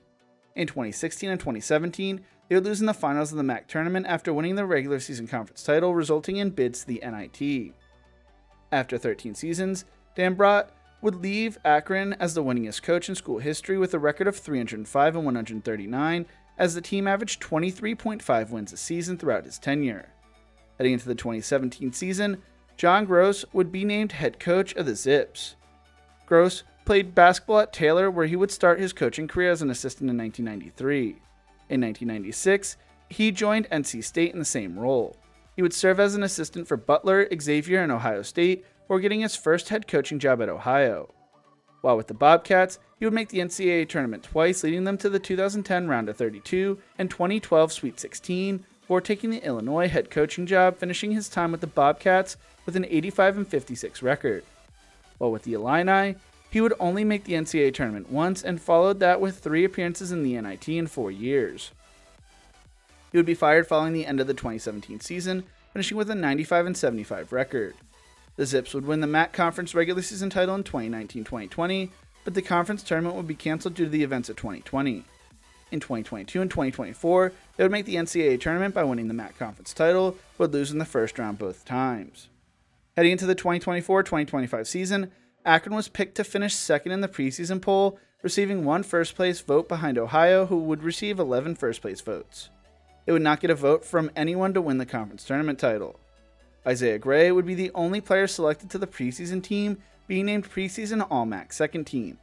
The Zips would open up the season with a loss to Arkansas State 80-75 in overtime, and the Sun Belt MAC Classic would get their first win of the season over Ohio Wesleyan 88-57. They would then fall to St. Mary's on the road 87-68 before winning 3 straight over Lamar, Omaha, and Alabama State in the Akron Basketball Classic. They would extend their winning streak to 5, beating Northern Kentucky and SUNY Brockport, before falling to Milwaukee and Yale. They would rebound with a win over Jackson State before losing to Princeton 76-75 on the road. They would then proceed to go on a 14-game win streak starting MAC play 13-0, beating Bowling Green, Central Michigan twice, Eastern Michigan, Toledo, Ohio, Buffalo, Miami of Ohio, NIU twice, Kent State, Ball State, South Alabama, and Western Michigan, before losing on the road to Ohio 84-67. They would close out the regular season on a 4-game win streak, beating Ball State, Kent State, Toledo, and Buffalo to finish conference play 17-1 and entered the MAC Conference Tournament with a 25-6 record. They would win the regular season conference title, which led to them earning the 1 seed in the tournament. They entered the tournament with the best odds to win it all with plus 145 odds, led by the Johnson duo of Nate and Tavari, who were averaging 13.5 points and 12.8 points per game respectively. James Okonkwo led the Zips with 7.5 rebounds per game in just 18.5 minutes. They entered the tournament averaging 84 points per game, which was 10th in the nation, and played with the best offensive efficiency in the nation, which ranked top 15 in tempo nationally. They were a deep team with the Conference Player of the Year, Defensive Player of the Year, and Sixth Man of the Year, and they would destroy Bowling Green in the quarterfinals 96-67, before winning a track meet against Toledo 100-90 to earn a spot in the conference title game for the second year in a row. There they matched up with 2-seed Miami, who was led by Gross's half-brother Travis Steele. His mother Barbara spoke on the two, saying, "John, I would call him the best big brother. He would always take his brother Travis and Brandon, and they went to games with him all the time. He'd always be looking at players or scouting for somebody. He would put one on each side of him and give them a clipboard. One would do blocks and one would do steals. Travis just stuck with him. That kind of is what brought him into the business.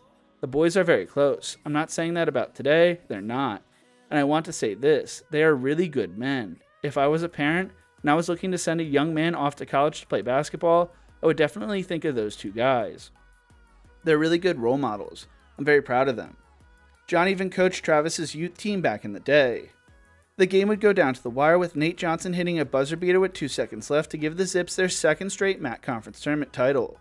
Nate finished with 22 points and 5 assists, while his brother Tavari finished with 15 points. It will be given the 13th seed and will play 4-seed Arizona in the first round of the tournament on Friday. Arizona enters the game as 13.5-point favorites at the time of recording, which is the largest line among the 4 versus 13 seeds.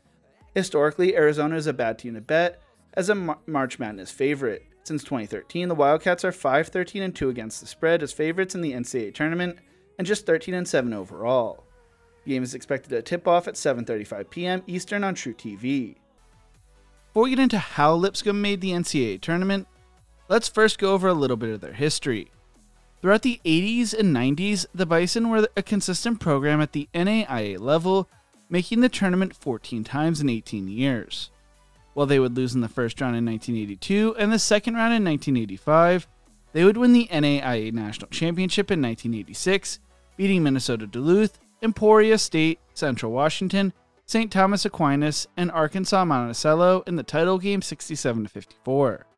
They would make the semifinals in 1990 and 1996, while making the quarterfinals in 1991, 1993, and 2000. This program was cruising at the NAIA level before moving up to the NCAA Division I level in 2003. While they struggled in 2003-2004 going 7-21, they quickly improved going 16-12 in their second year as a full-blown Division I program. In 2005-2006, they would win the ASUN regular season title for the first time in school history, and only 3 years since moving up to the Division I level, but would fall to Belmont in the conference tournament title game 74-69 in overtime, having their dreams of making the NCAA tournament shattered. They would earn an invitation to the NIT, losing to UTEP. Lipscomb continued to hover around 500 play the next few years before winning the 2010 ASUN regular season title once again. This time they would be bounced in the quarterfinals by Kennesaw State 72-69. In 2011, 2012, and 2013, they would be eliminated by Mercer in the first round of the ASUN tournament. That is when Casey Alexander arrived as head coach. The Bison struggled in their first 3 seasons under Alexander, watching their win totals drop every year, until they had a 20-win season during the 2016-2017 season, but got bounced out of the conference tournament by North Florida. Finally, in 2017-2018, Lipscomb would go on a magical run in the conference tournament as the 2 seed. They beat Stetson in the quarterfinals, Jacksonville in the semifinals, and beat top seed Florida Gulf Coast in the championship game 108-96 to earn their first bid to the NCAA tournament in school history. They would earn the 15 seed and would lose to North Carolina in the first round 84-64. In 2019, they won the regular season conference title, but would lose to 2 seed Liberty in the conference tournament title game 74-68. As a result, they would earn a bid to play in the NIT. They would beat 4 seed Davidson in the first round, earning their first postseason win since the 2000 NAIA tournament, beat number 1 seed UNC Greensboro in the Sweet 16, survived against number 2 seed North Carolina State 94-93 in the Elite 8, and beat Wichita State in the Final Four 71-64, before falling to Texas in the finals 81-66. Following the season, Alexander would take the Belmont head coaching job. The man hired to replace Alexander would be Lenny Acuff. Acuff started his coaching career serving as head coach of Belhaven, followed by Barry, both of which were NAIA programs. In 1997, he returned home to coach Division II Alabama Huntsville, where he would lead them to 8 Gulf Shore Conference titles, 3 tournament titles, and 11 Division II appearances, making it to the Elite 8 in 2011 and 2012. He also made the Sweet 16 3 times. He accumulated a 454-223 record at Alabama Huntsville and arrived with 550 wins in his 29-year coaching career when he was hired by Lipscomb. Athletic Director Philip Hutchinson spoke on the decision, saying, "Anyone who knows basketball at all knows that Lenny Acuff is recognized as one of the top basketball coaches at any level, and over 4 hours of conversation I had with a number of coaches on the high school, travel ball, and college level proved that. One D1 coach told me he was glad he wasn't getting hired into his conference because they didn't want to have to play him twice a year, and another told me that he imagined the coaches in his current conference were likely happier than anyone else that he was moving somewhere else." Like when Alexander first took over at Lipscomb, a drop in win totals occurred in his first 3 seasons before breaking the 20-win mark in 2022-2023. They would make it to the semifinals of the ASUN tournament before losing to Kennesaw State. In the 2023-2024 season, they once again won 20 games, but fell to North Alabama in the quarterfinals of the ASUN tournament. Heading into the 2024-2025 season, there were high expectations for the Bison, as they were coming off a 20-12 record and an 11-5 conference record in 2023 and 2024, which was good enough to finish second in the ASUN. Their shocking loss to North Alabama in the quarterfinals in the 2024 conference tournament ended their hopes of making their second appearance in March Madness in school history. In the preseason coaches poll, Lipscomb was voted to finish first, earning 8 total first-place votes, whereas Austin Peay earned 2, while North Florida and North Alabama each earned a singular first-place vote. When it came to the preseason media poll, the Bison were also chosen to finish first, earning 27 first-place votes, while Austin Peay earned 9, Eastern Kentucky earned 6 votes, Florida Gulf Coast, North Alabama, Stetson, and Jacksonville earned 3 votes each, and North Florida finished with a singular first-place vote.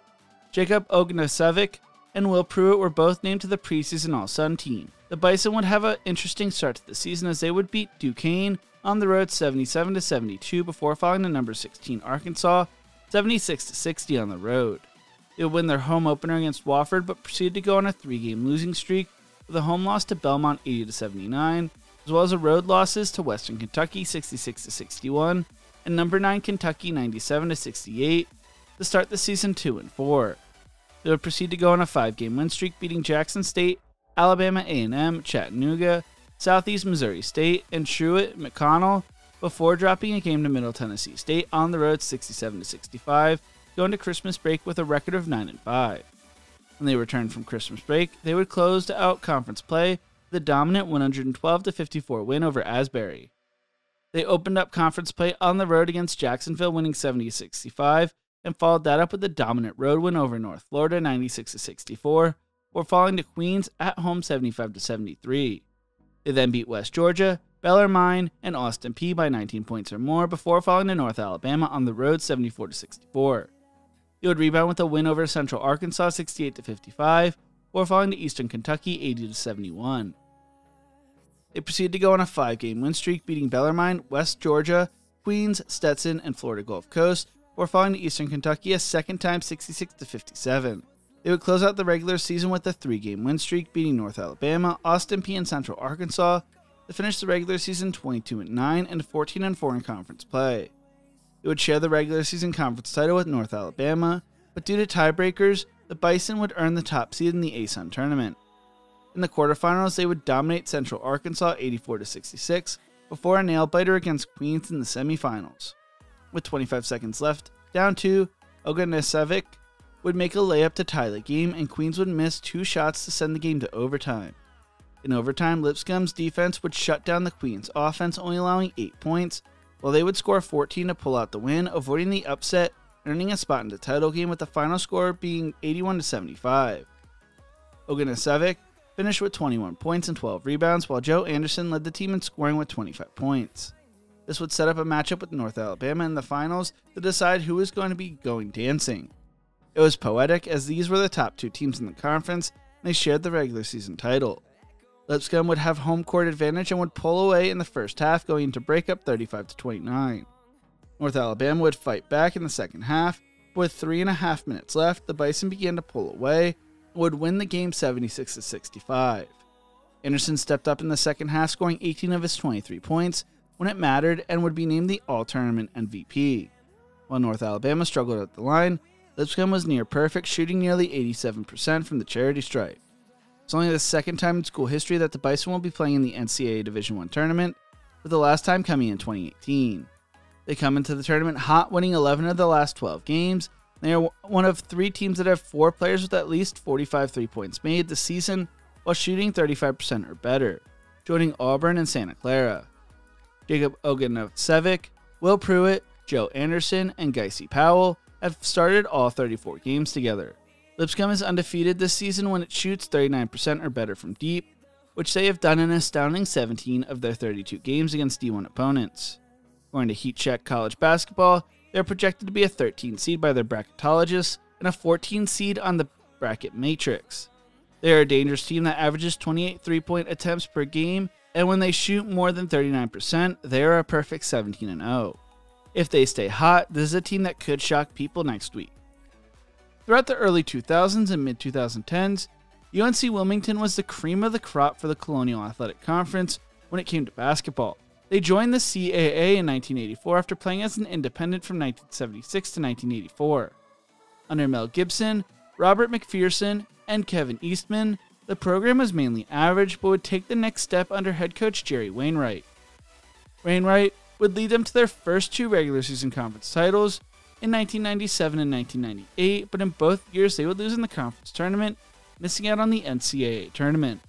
As a result, they would play in the NIT in 1998. Finally, in 2000, they would go on a magical run in the CAA conference tournament and would win the tournament to earn their first bid to play in March Madness, but they would lose to 2-seed Cincinnati. In 2001, they would play in the NIT, but in 2002, they returned to the NCAA tournament after winning both the regular season title and conference title. As a 13th seed, they would upset USC in the first round 93-89 in overtime, but would fall to 5-seed Indiana in the second round. Following the season, Wainwright would leave to take the Richmond head coaching job, and an assistant on the staff named Brad Brunell would be promoted. Under Brunell, the Seahawks would win the CAA conference regular season and tournament title twice and made it back to March Madness twice before he left to take the Wright State job. After so much success throughout the early 2000s, the program would nosedive under Benny Moss, Brooke Lee, and Buzz Peterson. After 8 losing seasons, Kevin Keatts would be hired via Louisville to save the program.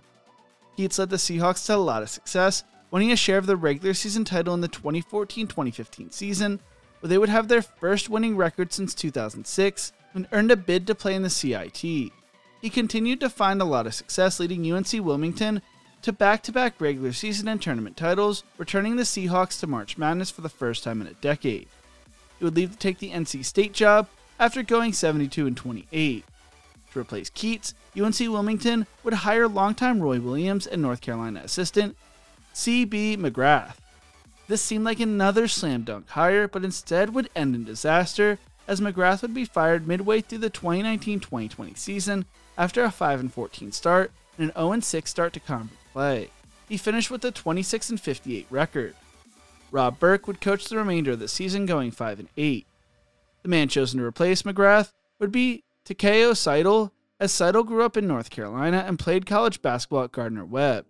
He started his coaching career as an assistant at Hargrave Military Academy under Keats, before joining Gardner-Webb as an assistant in 2010. He would be hired by Keats in 2014 as an assistant at UNC Wilmington. He would follow him to NC State in 2017, before being hired as head coach in 2020.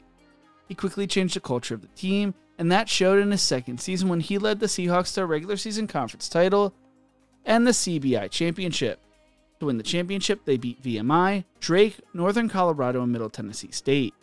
They would lose in the finals of the CAA conference tournament to Charleston in 2023 and lost to Towson in the quarterfinals last year. Under Seidel, there were flashes of potential to achieve what Wainwright, Brunell, and Keats all achieved, but they just had not converted that into the reality. The biggest showing of that was when they beat number 12 Kentucky last year. Heading into the 2024-2025 season, UNC Wilmington was picked to finish third in the Colonial Athletic Conference preseason polls behind Towson and Charleston. Towson received 10 first-place votes, Charleston received 3 first-place votes, and the Seahawks earned a singular first-place vote. Joshua Corbin and Bo Montgomery were selected as honorable mentions for the All-CAA preseason team, both of which being graduate transfers, with Corbin arriving via Robert Morris and Winthrop, and Montgomery arriving via Holy Cross. They added 7 new players and returned 2 starters from last year's team. They opened up the regular season, putting up a whopping 143 points against Mount Olive, winning 143-91, and started the season 3-0 with wins over Georgia Southern and USC Upstate as well. They would then travel to Lawrence, Kansas, following the then top-ranked Jayhawks 84-66, followed by an opening loss to Colgate 72-59 to open up the Live Oak Bank Classic.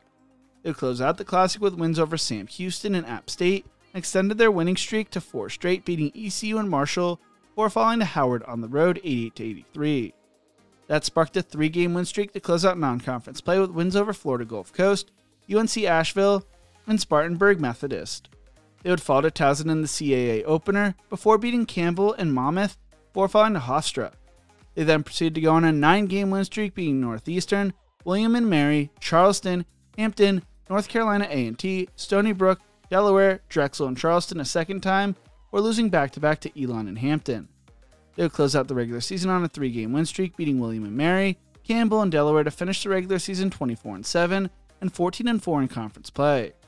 The Seahawks would earn the 2 seed for the tournament, with Towson finishing 16-2 in conference play.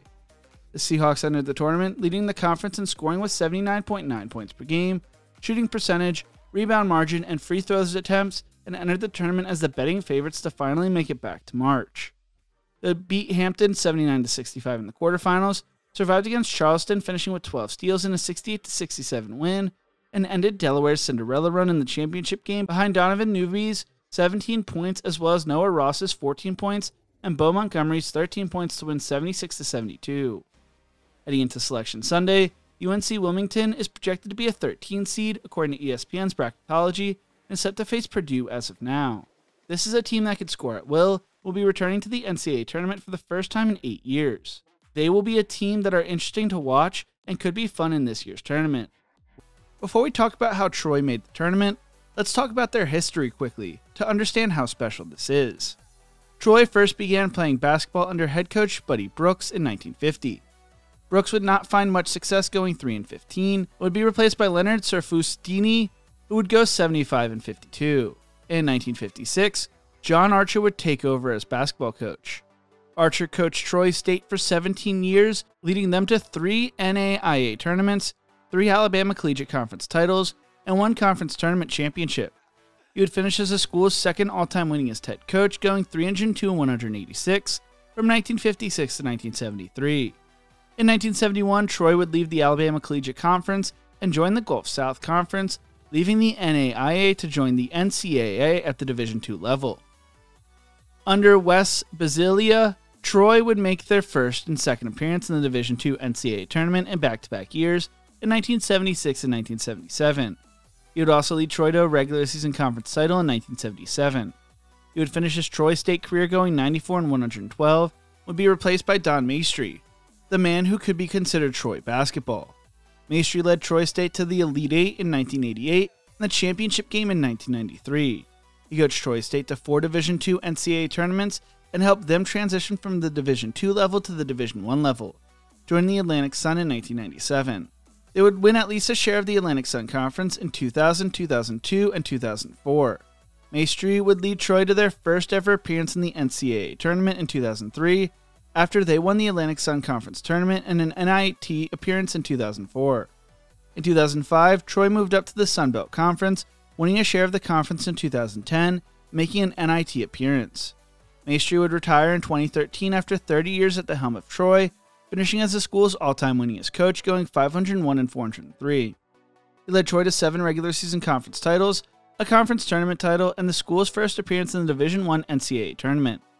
Maestri would be replaced by Phil Cunningham, who led Troy on a magical run in the 2017 Sun Belt Conference tournament, where as the 6th seed they beat App State, Georgia Southern, Georgia State, and Texas State to earn the Sun Belt bid to play in the NCAA tournament for the second time in school history.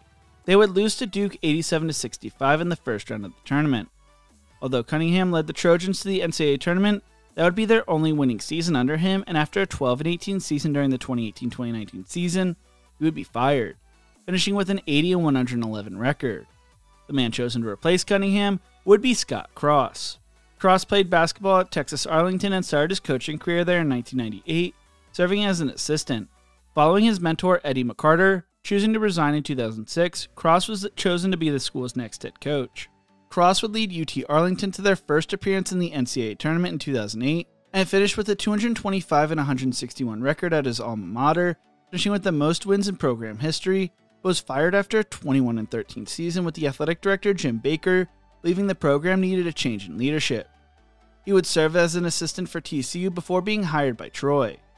Things would not start off great at Troy as they finished the 2019-2020 season 9-22, but would improve to 11-17 in his second season. The 2021-2022 season would start a streak of 20 wins or more seasons that is still ongoing today. Heading into the 2024-2025 season, Troy was projected to finish 3rd in the Sun Belt according to the preseason coaches poll. Arkansas State was the favorites to win the conference, earning 12 first-place votes, while James Madison came in second with 1 first-place vote. The Trojans would earn a first-place vote themselves. Miles Rigsby would be voted to the preseason All-Sun Belt first team, while Tatum Connerway was voted to the second team. Rigsby won the Freshman of the Year award for the Sun Belt last year and led the experienced unit that returned 8 of their top 10 players when it came to scoring in minutes from last season. Connerway won Sun Belt 6th Man Player of the Year, but the team did lose Christian Eugene, who averaged 15.1 points per game last year, and Amir Muhammad. They would add Kobe Campbell out of North Idaho College, who was a JUCO All-American pick. There was a lot of hope and excitement for this team as many felt they could make it to March Madness this year. Troy opened up the season with the MAC Sun Belt Challenge, where they beat Toledo 84-74. They followed that up with a win over New Orleans 78-61, before dropping their first game of the season to number 18 Arkansas on the road 65-49. Following that, they lost to Oregon 82-61, before rebounding with the win over West Georgia to start the season 3-2. In the Trojan Turkey tip-off, they beat UTSA but fell to Merrimack 72-68. They rebounded with an 84-74 win over Eastern Kentucky, before losing to number 15 Houston on the road 62-42. They closed out the non-conference play with blowouts wins over Middle Georgia State and LaGrange College, going to Sun Belt Conference play sitting at 7-4. They opened up Sun Belt Conference play 3-0 to extend their winning streak to 5 straight, beating Georgia State, App State, and Marshall before falling to Texas State 74-73. They would lose a second straight game, this time to Arkansas State, before beating UL Monroe.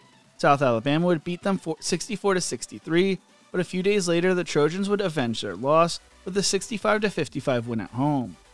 That would spark a 4-game win streak where they would beat Southern Miss, Georgia Southern, and UL Monroe as well, before falling to James Madison on the road in a mid-season non-conference game against Miami of Ohio.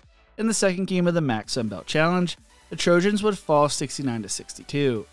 They would close out the regular season though, winning 5 of their last 6 games, with their last loss coming to Louisiana on February 20th, 72-69. They beat Louisiana, Arkansas State, Coastal Carolina, Texas State, and Southern Miss. They would finish the regular season going 20-10 and 13-5 in conference play, which was good enough to win a share of the Sun Belt Conference title, which ended up being a 4-way tie. It was Troy's first regular season conference title since 2010, and their third Sun Belt Conference title in school history, and 15th conference title overall. Due to tiebreakers, Troy would just miss out on clinching a spot in the semifinals, earning the 3 seed in the Wild Sun Belt Conference tournament. Instead, South Alabama and James Madison would lock up the 1 and 2 seeds. Arkansas State would earn the 4 seed. Although Arkansas State was the 4 seed, they were the betting favorites to win the tournament, while Troy had the 4th highest odds. Heading into the tournament, Troy was known more for their lockdown defense rather than their offense, finishing 3rd in defensive scoring in the Sun Belt this year. Tatum Conaway led the team in scoring with 13.7 points per game, while Rigsby was the only other player on the offense averaging more than 10 points per game. Troy would take on 10 seed Old Dominion in the quarterfinals of the tournament. The Monarchs would beat Louisiana in the second round and upset Texas State in the third round and App State in the fourth round to set up the matchup. They were a team that was getting hot at the right time but also was playing in their 4th game in 4 days. Troy would run away with this game, beating Old Dominion 75-59, to set up a semifinal matchup against James Madison. Troy came out on fire and had a second half push to help them defeat the defending champs 79-60, to earn a spot in the conference tournament title game for the first time since 2017. Conaway finished the game with 22 points, while Jackson Fields finished with 21 points on the day. Arkansas State would defeat South Alabama, setting up a 3 seed versus 4 seed matchup, though the Red Wolves had been betting favorites all year long. The Trojans found themselves down 8 with 10 minutes left and would outscore the Red Wolves 36-15 to close out the final 10-07, en route to a 94-81 win. Sunbelt Player of the Year Tatum Conaway exploded for 16 second-half points, which all came during Troy's huge run to close out the game. He finished the game with 21 points and 6 rebounds. Conaway was named the tournament MVP after averaging 20.3 points per game. Rigsby finished with 20 points as well. After the game, Scott Cross told the media, "I want to thank the good Lord for this victory. He shined down on us. What a blessing it is. The last time I was in the NCAA tournament was 2008. I don't take this for granted by any means. This is one of the hardest things to do, especially in the Sun Belt, because there are 14 teams, and they are very close in terms of talent and ability. It's a different league. It's a gauntlet. This will be the 3rd time in school history Troy is playing in the NCAA tournament, and first time since 2017.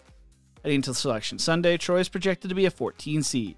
Troy will be fun to watch in the tournament, and I can't wait for the tournament to tip off next week." Montana basketball has always been one of the more successful mid-major programs, having played in the NCAA tournament 12 different times. They're also one of a handful of schools to have a 500 or above record over the past 16 years. The Grizz made their first NCAA tournament in 1975, where they would beat Utah State in the round of 32, making it to the Sweet 16 where they would fall to UCLA. While they would win their second conference title in 1978, they would not make the NCAA tournament. It would be 16 years until they would win their next conference regular season title and tournament title, leading them to making the 1991 NCAA tournament, where they fell to top seed UNLV. They would repeat in 1992, but lost to Florida State in the first round. They would win their 5th Big Sky regular season title in 1995, but would lose in the conference tournament, leading to a bid to the NIT instead. 1997 saw the Grizz finish 2nd in the Big Sky, but go on to win the conference tournament, leading to a bid to the NCAA tournament, where they fell to Kentucky. They would return to the NCAA tournament in 2002, once again losing in the first round. They would make back-to-back NCAA tournaments in 2005 and 2006, pulling off an upset over Nevada in the first round, 87-79, before losing to Boston College in the second round. In 2010, they once again returned to the tournament, losing to New Mexico in the first round, 62-57. In 2012 and 2013, Montana would win both the Big Sky regular season and conference tournament titles, losing in the first round of the NCAA tournament both times. In 2014, head coach Wayne Tinkle would leave to take the Oregon State head coaching job and would be replaced by Travis DeCure. DeCure played college basketball at Montana, where he would set the career and single-season assist record. He would begin his coaching career at Sammamish High School in 1998, before becoming the head coach at Green River Community College in 2001. In 2003, he joined Old Dominion as an assistant, helping the Monarchs make 2 NCAA tournaments, or joining Cal's coaching staff as an assistant in 2008. Since taking it over as head coach of Montana, the Grizz have never had a losing season, having won the regular season and conference tournament title twice, making the NCAA tournament twice, and playing in the NIT and CBI once. Last year, they would lose in the Big Sky Conference Championship game to Montana State, just missing out on the NCAA tournament. Heading into the 2024-2025 season, there were high expectations for Montana, as they were selected as the favorites to win the conference according to the coaches poll, earning 7 of the possible 10 first-place votes. In the media poll, the Grizz were selected to finish second, earning 11 first-place votes, coming in behind arch-rival Montana State, which earned 14 first-place votes. Brandon Whitney would be named to the preseason All-Big Sky team after finishing last season as honorable mention All-Conference and as a member of the All-Tournament team. Heading into the season, Whitney had the chance to finish as one of the program's all-time greats. Money Williams and Tejan Sawyer also returned, while the team also brought in a lot of new faces. They added 8 players via the transfer portal and 1 freshman during the offseason. They were going to have a brutal non-conference schedule to open up the season, with DeCure saying, "It's always been difficult for us early because we play such a strong schedule to figure out exactly who we are and what we have, because I allow our guys to play into their roles in November. Sometimes you have a guy that are better in practice than they are in games, or vice versa. We need to make sure we know what we have, and the only way to find out is evaluating what they do when the lights come on." The Grizz would open up the season beating Hawaii Haleo 92-61 before losing to Oregon and Eugene. They would rebound with a 94-45 win over Northwest Indian College before losing to Tennessee on the road and Utah State as well to start the year 2-3. They would then go on to win the Stu Morrill, winning 3 games in 4 days and winning 5 games in November for only the second time in program history. En route to the title, they would beat Denver, Utah Tech, and CSUN, and would start the Big Sky Summit League Challenge with a win over South Dakota State before falling to St. Thomas 88-81. They would close out non-conference play beating Montana Tech before falling to Northern Iowa and San Francisco. They would open up Big Sky play 3-0, beating Eastern Washington, Idaho, and Northern Arizona before falling to Northern Colorado 81-57. They would rebound with the win over Weber State, would then fall to Idaho State. They would proceed to go on a 10-game win streak, beating Idaho, Montana State twice, Portland State, Sacramento State twice, Northern Colorado, Northern Arizona, Idaho State, and Weber State, before falling to Portland State on the road 79-76 in overtime. They would then close out the regular season with a win over Eastern Washington to finish the regular season 22-9 and 15-3 in conference play. Heading into Starch Madness, please send me a t-shirt, guys, because they are awesome, and I tried to travel out to the tournament this year, but couldn't make it work with my work schedule. Montana came in as the 2 seed, finishing tied with Northern Colorado and winning a share of the regular season title. The Cura would enter the tournament as Montana's all-time winningest head coach. The Grizz and the Bears were viewed as the favorites to win the conference tournament. In the quarterfinals, behind Whitney's 24 points on 8 of 9 shooting, the Grizz would beat Northern Arizona 74-65. Austin Patterson's 20 points and 4 steals helped Montana destroy Idaho in the semifinals 78-55. The Grizz's stout defense would hold Idaho to 30.9% shooting on the night, would send Montana to the Big Sky Conference Championship game for the 2nd straight year and 6th time under DeCure.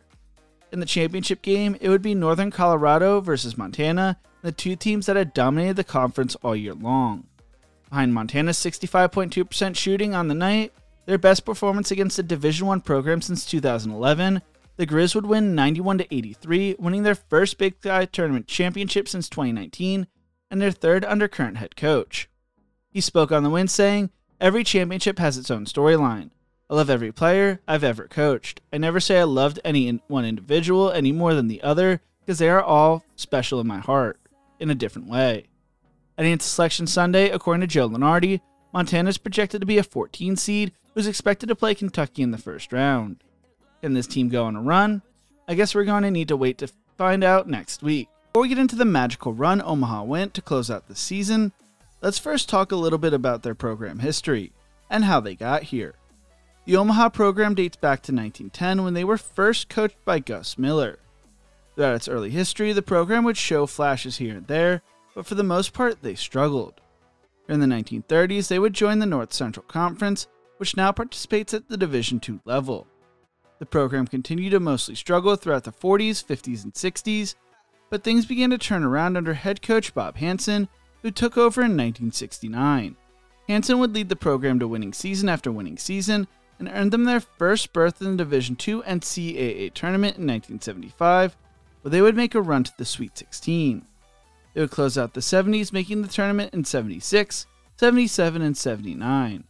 They would also win their first regular season conference title in 1979. They would return to the tournament in 1982, where they would make the Sweet 16 again, 1983 and 1984, even winning their second conference title in 1984.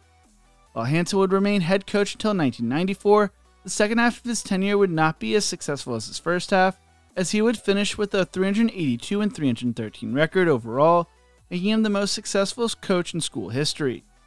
Throughout the back half of the 90s, the program would be mediocre but would rebound under Kevin McKenna, who led them back to the tournament in 2002, where they would make the Sweet 16 as well as in 2004 and 2005.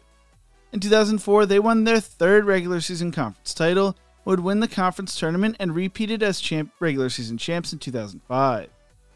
Darren Hansen would take over in 2005, and they would win their conference title in 2008, turning back to the Division II tournament. The following year, they would move to the MIAA, winning the conference tournament in 2010, and making their last appearance in the Division II tournament as they would decide to move up to the Division I level. Hansen found some success leading the Mavericks to the CIT in 2014 and 2016, and led them to the 21-11 record in 2018 and 2019, but the program would struggle, falling off a cliff 2 years later, and Hansen would be fired after back-to-back 5-win seasons, finishing with an overall record of 253 and 260. In 2022, Omaha would hire Chris Crutchfield to be the school's next head coach, replacing Hansen. The program was not in a great place after going 10-44 in the previous 2 seasons, so Crutchfield was going to have his work cut out for him. Crutchfield was a two-sport athlete at Omaha during the 1990s, playing both football — make sure to check out my football video in the comment section below — and basketball.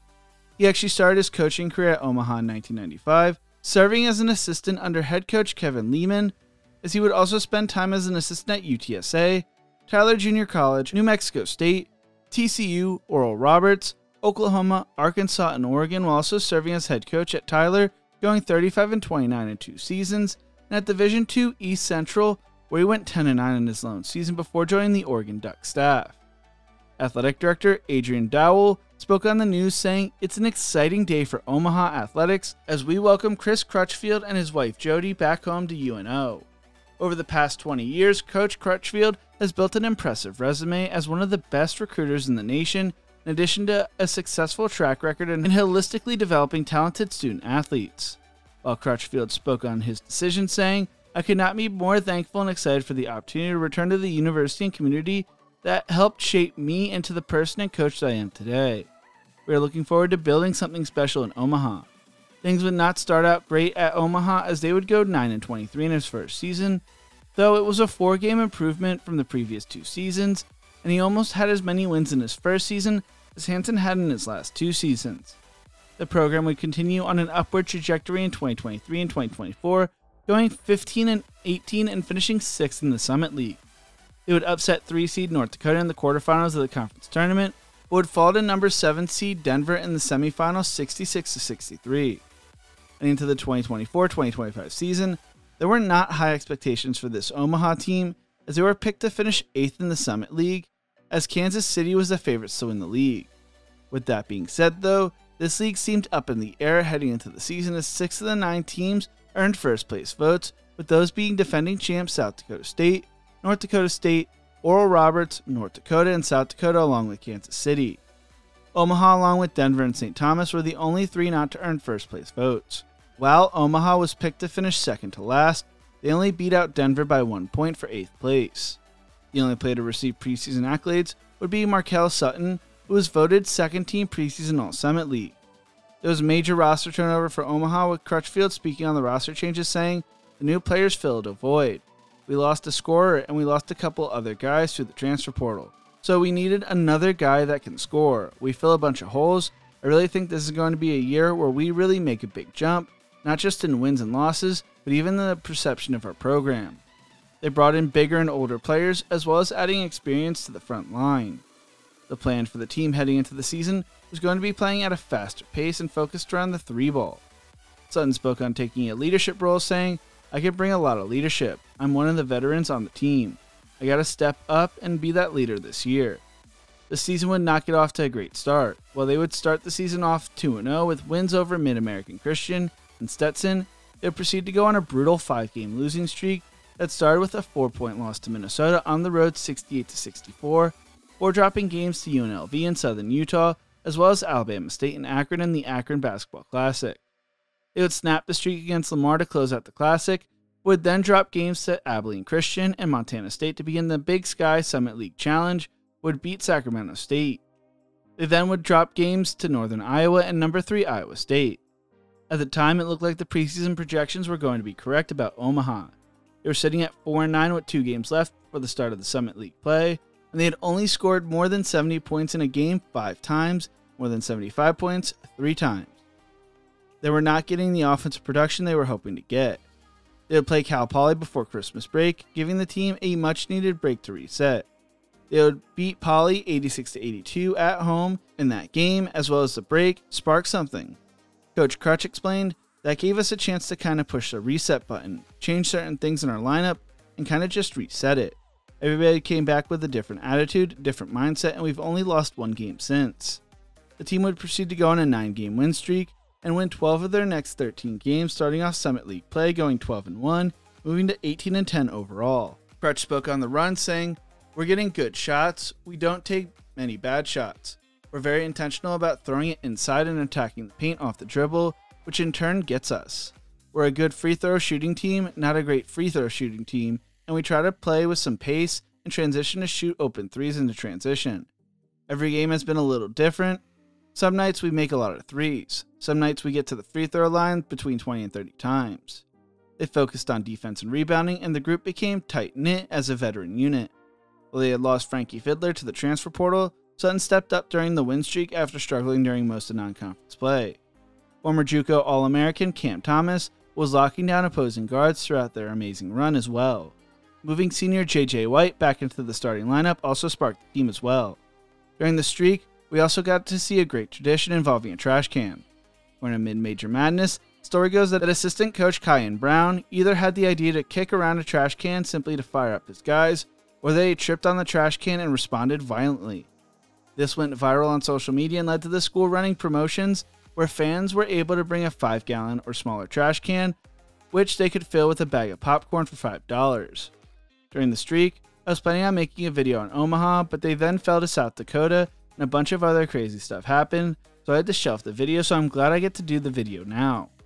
Omaha would lose to South Dakota State and St. Thomas in back-to-back games, but then proceeded to finish the regular season on a 3-game win streak to lock up the Summit League regular season title for the first time in school history, and their first regular season title since winning the North Central in 2005 when they were a member of the Division II. They entered the Summit League tournament as the number 1 seed, taking out preseason favorites Kansas City in the quarterfinals of the tournament, beating them 70-61. They then beat 5 seed South Dakota 100-75 for a spot in the conference title game. Even before the title game was played, though, Omaha had their March Madness spot locked up, with St. Thomas beating North Dakota in the other semifinal matchup. Due to transitioning from the Division III level, St. Thomas is still not eligible for postseason play. But that did not stop Omaha from winning the conference tournament 85-75, earning their first conference tournament win since 2010, when they won the MIAA, a Division II conference, and will be dancing for the first time in school history. Sutton would be named the Summit League Player of the Year and recorded his 8th double-double of the season in the championship game, finishing with 22 points and a tournament record 18 rebounds, while White finished with 29 points on the day. They even accepted the trophy out of the trash can. Omaha was never supposed to be here according to the preseason polls and how their season started, but a magical run in a trash can has changed all that. Bryant would start their program in 1963, playing as an NAIA independent from 1963 until 1976, before joining the NCAA at the Division II level. They would be a charter member of the Northeast 10 Conference in 1980 after making the Division II NCAA tournament in 1978. They would win 2 regular season conference titles in 1996 and 2004, while winning the conference tournament 4 times. 2004 would be a magical season as they would make the Division II NCAA tournament Sweet 16 before having an even better season in 2005, making it all the way to the title game before falling to Virginia Union 63-58. The program would continue cruising, making the NCAA Division II tournament 5 straight times from 2004 to 2008, making it back to the Sweet 16 in 2007. In 2008, the Bulldogs would begin transitioning to the Division I level, with the program cruising at the Division II level as a member of the Northeast Conference. They would also introduce new head coach Tim O'Shea after Max Good turned a losing program in Bryant into a winner. When Bryant officially joined the Northeast Conference, things would get off to a rough start, going 1-29 in 2009-2010. They would get their first winning season in 2012-2013, but overall the program would struggle under O'Shea as they would go 96-210 under his watch. Jared Grasso would replace O'Shea and inherited a team that was coming off a 3-28 season.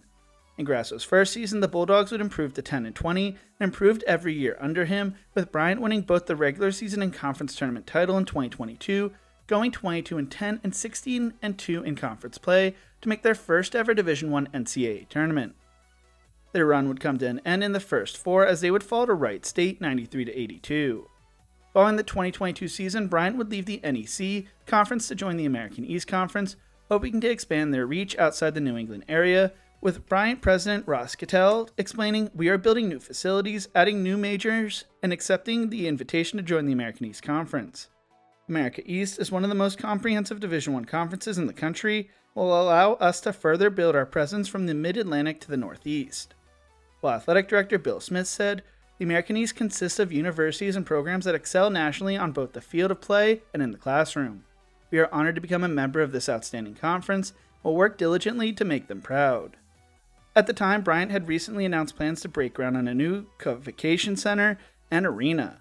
Bryant would go 17-13 and 8-8 in their first year as a member of the American East, but Grasso would resign as head coach due to off-court actions.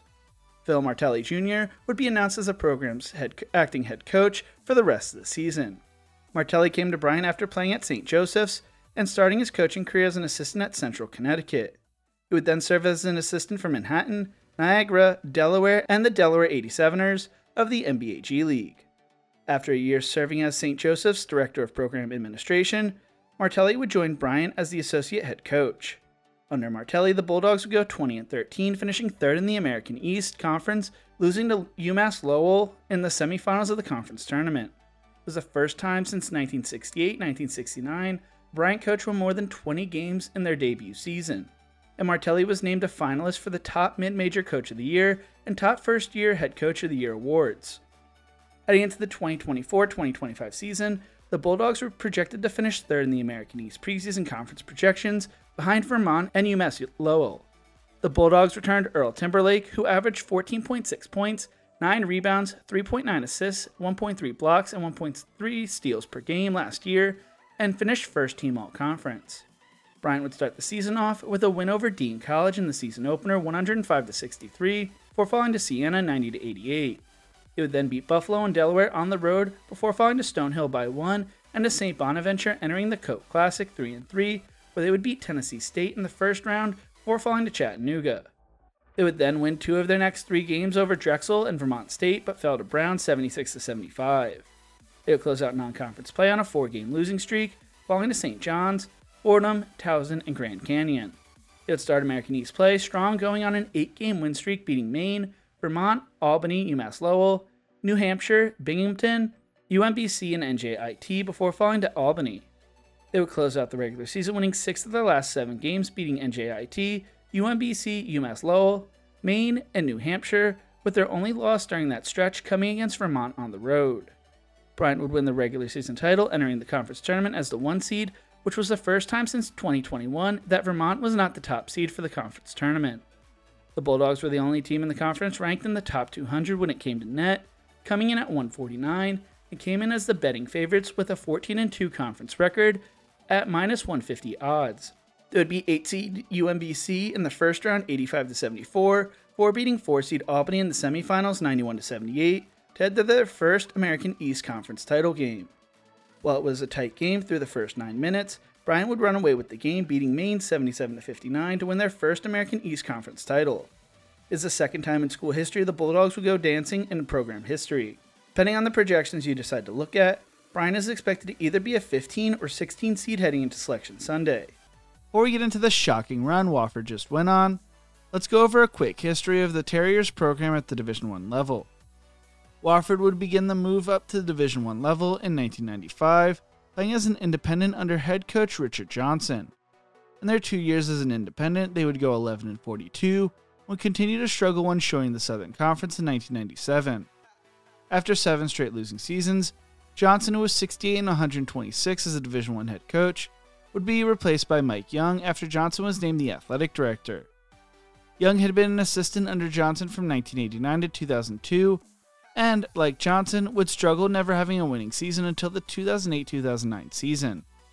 But the school staying loyal to Young would pay off, as in 2010, Wofford would win their first SoCon regular season title and the conference tournament title to earn the school's first appearance in March Madness. They would fall to 4-seed Wisconsin 53-49.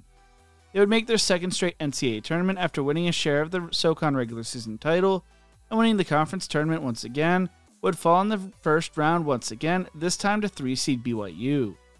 They would miss the NCAA tournament the next 2 seasons, but returned in 2014 after winning the SoCon tournament.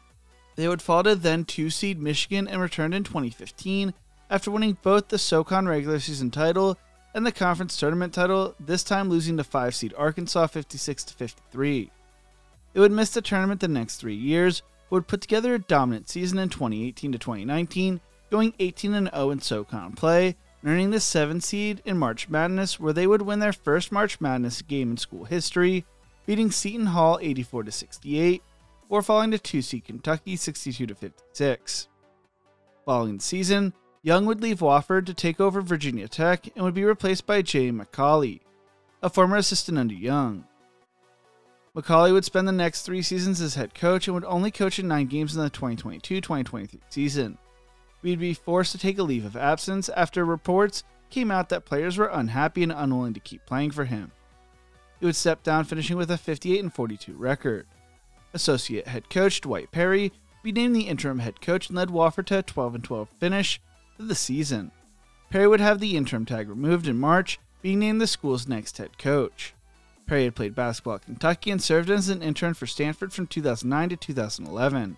He then joined VCU as a grad assistant, left to become the assistant at Furman in 2014. In 2019, he joined Wofford's staff as an assistant coach. His first full season as head coach, Wofford would go 17-15. Heading into the 2024-2025 season, Wofford was projected to finish 4th in the SoCon after getting back-to-back 5th place finishes. Stanford would be named the conference favorite, receiving 6 first-place votes, while Chattanooga and East Tennessee would both receive 2 first-place votes. They returned both senior guard Corey Tripp and senior center Kyle Filewich, as Filewich would make noise this year shooting his free throws Granny style, which I know will take over social media in March. Kyle struggled with his free throws throughout his college career, as he shot 46% from the line his freshman year, 50% his sophomore year, 40.7% his junior year, and 31.6% this year, which is kind of a sneak peek for this season. Tripp averaged 15.6 points per game last season, which ranked 10th in the SoCon last year, while averaging 3.4 assists per game. He would be named All-Southern Conference second team to finish out last year. Wofford would start the season off with a win over Erskine, 112-58, before going on a 3-game losing streak, losing to Lipscomb. Check out my video I did on them yesterday, Presbyterian, and they got embarrassed by number 6 Duke on the road 86-35. They would snap their losing streak by beating St. Thomas in the opening round of the Cream City Challenge, before falling to both Milwaukee and Portland State. They would then beat North Alabama at home 74-54, as well as Gardner-Webb 88-64, before dropping a game to Elon and the College at Charleston. They closed out non-conference play with wins over St. Louis and Kentucky Christian, then their SoCon play sitting at 9-7. They would open up conference play falling to UNC Greensboro 68-66, before going on a 3-game win streak beating East Tennessee State, Western Carolina, and Furman. They would fall to Chattanooga on the road 83-81 in overtime, or rebounding with wins over Mercer and the Citadel. They would struggle against Stanford and VMI, dropping both games, or getting revenge on UNC Greensboro.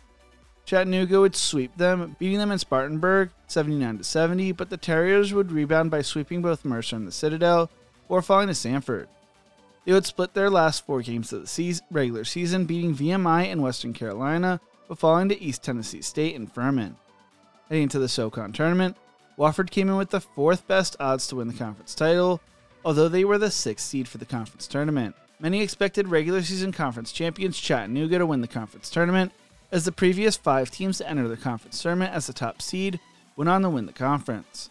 The Mocs also finished the regular season on an 11-game win streak, so they were viewed as the hottest team coming into the tournament. When The Athletic was talking about teams to watch out for in March back in February, the Mocs were really the only team mentioned, as they were a veteran team and looked to be on another level compared to everyone else in the conference. Wofford would open up the conference tournament taking on 3-seed East Tennessee State. While the two teams would go into half tied at 27, Wofford would outscore the Buccaneers 45-33 in the second half. Bowich would put together his 12th double-double of the season and 21st of his career, taking over the school record for most in a career. The Terriers shot 40.7% from 3, which helped them run away with the game. They would then take on VMI, who had upset 2-seed UNC Greensboro in the quarterfinals of the SoCon tournament. Wofford would blow out VMI 85-65, never really stressing throughout the game. They only committed 2 turnovers all night long, with Coach Perry saying, "We played a really clean game tonight.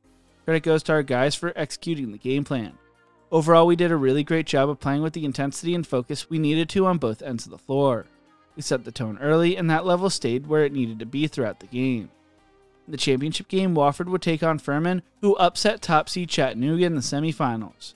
The Terriers found themselves down 83-79 with 2:34 left in the game, but they would close out the game on a 15-2 run, close out the game to secure a 92-85 victory to lock up a spot in March Madness. Syvilles finished the game with 20 points and gave the Terriers the lead late in the game with a clutch 3-pointer, and Justin Bailey added 19 points and 7 rebounds for Wofford, while Dylan Bailey scored 15 and teamed up with Justin, no relation, to make 7 of 12 from beyond the arc. Bowich added 13 points and 6 boards, and Corey Tripp had 11 points, 8 assists, and 6 rebounds. Wofford will make their first appearance in the NCAA tournament for the first time since 2019, and their 6th appearance in school history. Heading into Selection Sunday, Wofford is projected to be a 15 seed, set to face off with Alabama, according to Joe Lenardi, with all that subject to change ahead of Selection Sunday. Wofford was not supposed to be in this position last week, but now they will get to go attempt to shock the world in the NCAA tournament next week. Robert Morris basketball has always been one of the more successful mid-major programs dating back to the 1980s. They've made the NCAA tournament 9 separate times before this year, with what was supposed to be their last appearance coming in 2020, but due to the world events, the tournament would be cancelled. They would get their first win in the NCAA tournament back in 1983 when they beat Georgia Southern in the preliminary round, and their second win came in 2015 when they beat North Florida in the first 4. Other than that, they have lost in the first round in their 8 actual appearances. They have found a lot of their success under head coach Andrew Toole. Toole is originally from Staten Island, New York, and played college basketball at Elon and Penn. He would get into coaching spending 2 years with the Hoop Group, which is a major AAU high school exposure camp in New Jersey, before taking his first collegiate job with Lafayette as an assistant in 2006. In 2007, he joined Robert Morris's coaching staff as an assistant under then head coach Mike Rice Jr., would help the Colonials make the NCAA tournament in 2009 and 2010. When Rice left to take the Rutgers job, Toole would be promoted to the head coaching position at the age of 29, becoming the program's 8th head coach in its 34-year history at the time. Robert Morris would win the Northeast regular season conference title in the 2012-2013 season, and 2013-2014 season would be upset in the conference tournament both times, and as a result they would play in the NIT. They would win the conference tournament in 2014-2015, making it back to the NCAA tournament for the first time under Toole. The program would fall off after that, and would rebuild back up, winning the conference tournament in 2020 before the NCAA tournament was canceled. Following the season, the Colonials would move to the Horizon League, going 12-39 in their first 2 years as a member, but would improve to 16-17 in 2022-2023, before falling to 10-22 last year. Heading into the season, Toole held a 226-232 record at the helm at just 44 years old. Heading into the 2024-2025 season, Robert Morris was picked to finish 9th in the Horizon League preseason poll, with Milwaukee and Purdue Fort Wayne sharing the top spot. Milwaukee earned 15 first-place votes, Purdue Fort Wayne earned 14, Oakland earned 5, Northern Kentucky and Wright State each earned 4, and Youngstown State and IU Indianapolis each earned a singular first-place vote. No Robert Morris player would earn preseason accolades on either the first team or second team. The Colonials are a team known for slowing down the pace under Toole, ranking 258 in adjusted offense efficiency, according to KenPom, and they were projected to come into the season ranked 278. They returned Justin Williams, who averaged 12.3 points per game last year, and brought in Cam Woods via NC State, who was a part of the March Madness run to the Final Four for the Wolfpack. Their season would get off to a rough start as they would fall to Villanova in the season opener 87-73, followed by 2 more losses to West Virginia 87-59 and Delaware 81-77, before earning their first win of the season against Chatham. They would proceed to go 3-0 in the Urban Bennett Invitational, beating Stonehill, Lindenwood, and New Orleans to move to 4-3 on the season. They would extend their win streak to 6 with wins over Cornell and Canisius, before falling to Ohio. They would open up early Horizon League play, losing to both Youngstown State and Purdue Fort Wayne to start off 0-2, or closing out non-conference play with wins over Towson and St. Francis.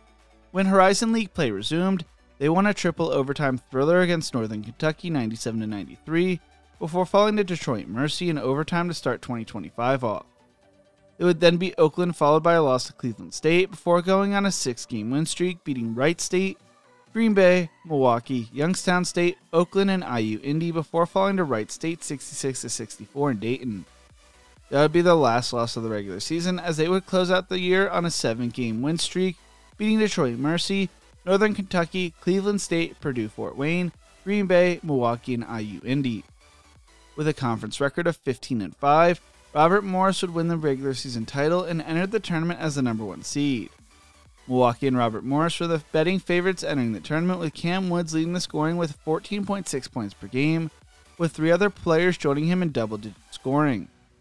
The Colonials would beat Wright State, in the quarterfinals 83-62, before surviving against Oakland 79-76 in overtime, set up a championship matchup with Youngstown State.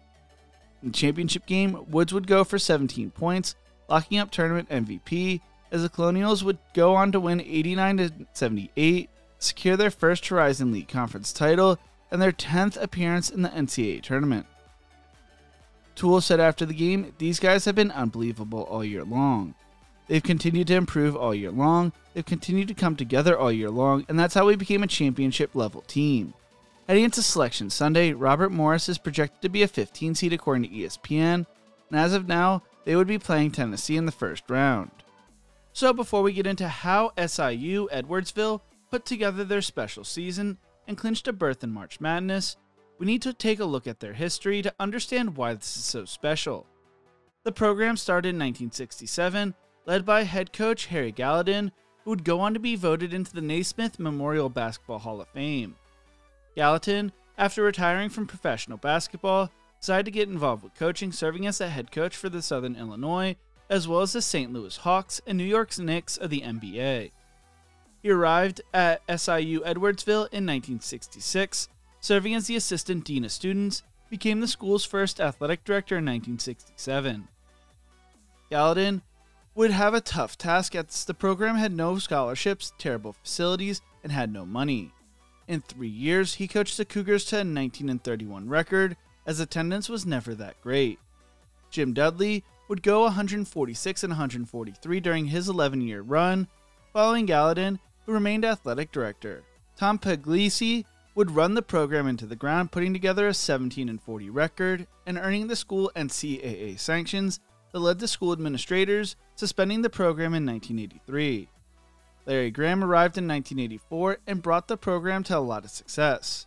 First of which, they finally got their own home stadium on campus after playing in Alton at Shirtliff College's gymnasium when they first started, and then at Edwardsville High School.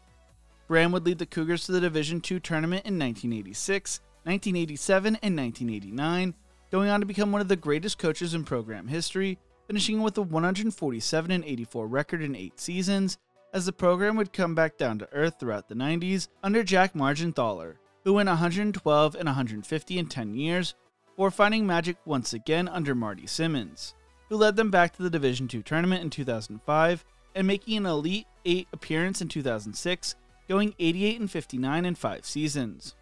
In June of 2008, it was announced that SIU Edwardsville would be joining the Ohio Valley Conference, meaning they were going to be moving up to the Division I level from Division II. Due to the transition rules, they would not be eligible for postseason competition until the 2012-2013 season. The Ohio Valley Conference Commissioner, Dr. John A. Steinbrecher, told the media, "I am very pleased to welcome SIU Edwardsville as a member of the Ohio Valley Conference. The addition of SIU-E makes us a stronger conference. After our evaluation of the university, it was clear that it is indeed a Division I institution, given the scope and breadth of its academic and athletic offerings. We fully expect SIU-E, given its past history and tradition and the commitment they have shown with the budget and facilities, to be very competitive as a Division I institution. The addition also gives us a presence in the St. Louis market, something that is very important to our league. The Cougars would have a natural rival with Southeast Missouri State, and a rivalry they would develop. They joined a conference that included Austin Peay, Eastern Illinois, Eastern Kentucky, Jacksonville State, Murray State, SEMO, Tennessee State, Tennessee Tech, and Tennessee Martin.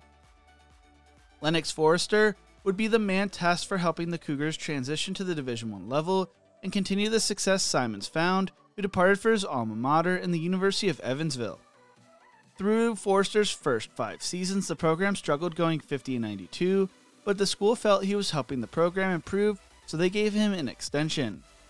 During the 3-year transition as an independent, they would go 24-64.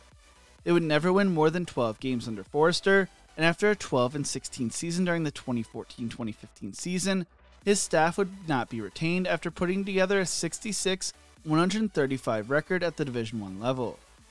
SIU-E Athletic Director Dr. Brad Hewitt spoke on the decision, saying, "Our win-loss record and program support are not where we believe it should be." California assistant John Harris, who was from Edwardsville originally, would be named the school's 8th head coach. Under Harris, the program would continue to struggle, going 6-22 in his first season, and his most wins in a season came during the 2018-2019 season, when the Cougars finished the season 10-21. Following that season, though, Harris would not be retained, finishing with a 31-88 record, but strangely, his full staff of assistant coaches, Brian Barron, Charles Bubba Wells, and Mike Waldo, as well as Director of Operations Casey Wiley, would all be retained. Barron would be named the school's interim head coach for the time being. Barron grew up in Chicago, Illinois, and played college basketball at Texas A&M as well as Marquette. He would start his coaching career at Central Florida Community College, where he was an assistant before joining Garden City Community College. He then joined Illinois State as an assistant in 2003, before joining Green Bay in 2010, where he served as an associate head coach in 2014. In 2015, he earned his first head coaching job at Butler Community College when he was passed over for the Green Bay job, before joining SIU-E in 2017. He also served in administrative roles at Marquette in Indiana in the past. Barron would replace former Marquette teammate John Harris and had the interim tag removed and was named the school's next head coach. Under Barron, SIU-E would struggle, going 8-23 in his first season and 9-17 in his second season, but they would break the double-digit win mark in his third season when they went 11-21. In his fourth season, they had their most wins at the Division I level in school history, going 19-14, while also having their most wins since the 2007-2008 season, where they first began their transition to the Division I level. The first time under Barron, though, in the 2023-2024 season, they would see a lower win total after improving every year under him when they went 17-16. Heading into the 2024-2025 season, the Cougars were picked to finish third in the Ohio Valley Conference, earning 2 first-place votes. Their 2 star players heading into the season would be Collinsville native Rayshawn Taylor, as well as Milwaukee native Desmond Polk, who were both graduate student guards. They would start the season off beating Missouri Baptist in an exhibition game 87-56, before opening up the season against Westminster, who they blew out 95-42. They would then have back-to-back brutal Big Ten road games over a 2-day span, losing to Indiana and Illinois 90-58, before beating Indiana State on the road 77-72. They would then beat both Western Michigan and Canisius in Kalamazoo during the Bronco Classic, before losing to UW Green Bay surprisingly on the road 82-57. After 19 days on the road, they finally returned home, where they beat St. Ambrose 83-49 before falling to North Florida 78-73. They opened up December with a win over Ball State 82-69 and closed out non-conference play against Eureka 100-52. They opened up Ohio Valley play on the road against conference favorites Little Rock, falling 60-56 before losing to rival SEMO. They rebounded with a 5-game win streak where they beat Western Illinois, Lindenwood, Eastern Illinois, Tennessee Tech, and Tennessee State before falling to UT Martin 85-82 on the road. They then went on a 2-game win streak, beating Southern Indiana and Morehead State before falling to Lindenwood on the road 65-63. To start off February, they would beat Western Illinois, Eastern Illinois, and Tennessee Tech before falling to UT Martin once again, this time at home 76-71. They would close out the regular season winning 3 of their last 5 games, beating Tennessee State, Morehead State, and Little Rock, but falling to Southern Indiana and SEMO. They would enter the Ohio Valley Conference Tournament as the 2 seed, where they would take on 3 seed Tennessee State in the semifinals after earning a double bye. They would win the matchup, and this would set up a championship matchup against rival Southeast Missouri State, a team that had swept the Cougars during the regular season. To earn a bid to their first ever Division I NCAA tournament, all they had to do was beat their rival. Not only did they beat SEMO, they destroyed them, running away with the win 69-48 to win their first ever conference title in school history and win 20 games in a season for the first time since joining Division I. Taylor would be named the OVC Player of the Year and led the Cougars offense with 20 points during the championship game, while also having 7 rebounds and 4 assists. He will leave SIUE as the program's all-time leading scorer, just needing 48 points to break the 2,000-point mark. The Cougars' defense held the Redhawks to 13% from 3 and 1 of 17 of shooting during the final 6 minutes of the game. According to The Athletic's Lindsey Schnell, the Cougars are projected to be a 16 seed who will play in the first 4 in Dayton. One of my favorite stories is after the game, SIUE coach Brian Barron joined the ESPN broadcast and held up a framed pair of scissors. The scissors that he hung above the Cougars' locker room door 6 years ago with the intention of one day breaking the glass and using it to cut down the championship nets. The Cougars were the first team to lock up a March Madness bid, and it will be fun to see what they could do in March. Norfolk State would find a ton of success at the Division II level as a member of the Central Intercollegiate Basketball Association. They would win their first conference title in 1965, and they also made their first Division II NCAA tournament. Throughout the 70s, they would dominate the CIAA, winning 6 conference title tournament titles from 1971 to 1978, made it to the Elite 8 of the Division II NCAA tournament in 1974, and the Sweet 16 in 1971. They would continue to find a lot of success making the NCAA tournament 7 straight times, from 1984 to 1990, making it to the Sweet 16 twice and the Elite 8 twice, while they would only make the NCAA Division II tournament 3 times the rest of the 90s. They would see their most tournament success making the Elite 8 for the 4th time in program history, and losing in the Final Four to Southern Indiana 89-81. In January of 1995, news would come out that Norfolk State had applied to move up to the Division I level, would be joining the Mid-Eastern Athletic Conference. They were eager to make the jump, saying they were willing to make the move whenever the MEAC was ready. They would join a conference that consisted of Bethune-Cookman, Coppin State, Delaware State, Florida A&M, Howard, Maryland Eastern Shore, Morgan State, North Carolina, A&T, and South Carolina State.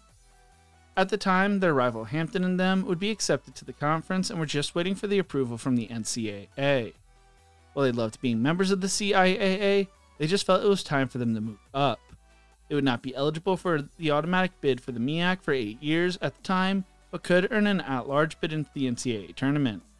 The program would not make their first NCAA tournament until 2012, though, when they won the MEAC conference tournament, but would quickly make a name for themselves when, as a 15 seed, they would upset number 2 seed Missouri 86-84. While they would win the regular season conference title in 2013 and 2019, it would not be until 2021 when they would go on to win the conference tournament title again, making the NCAA tournament for the 2nd time in school history, where they beat App State 54-53 in the first 4 before falling to 1 seed Gonzaga 98-55 in the first round of the tournament. Once again, they would win the MEAC regular season and conference tournament title for the 2nd year in a row, making it back to the NCAA tournament in 2022, where they would fall to 1 seed Baylor 85-49. They would play in the NIT in 2013 and 2019, while also playing in the CIT from 2014 to 2017, as well as last year when they won the CIT championship over Purdue Fort Wayne 75-67. They are currently coached by Robert Jones, who is in his 12th season at the school, who played college basketball at New Pats before starting his coaching career at Bard as an assistant in 2003.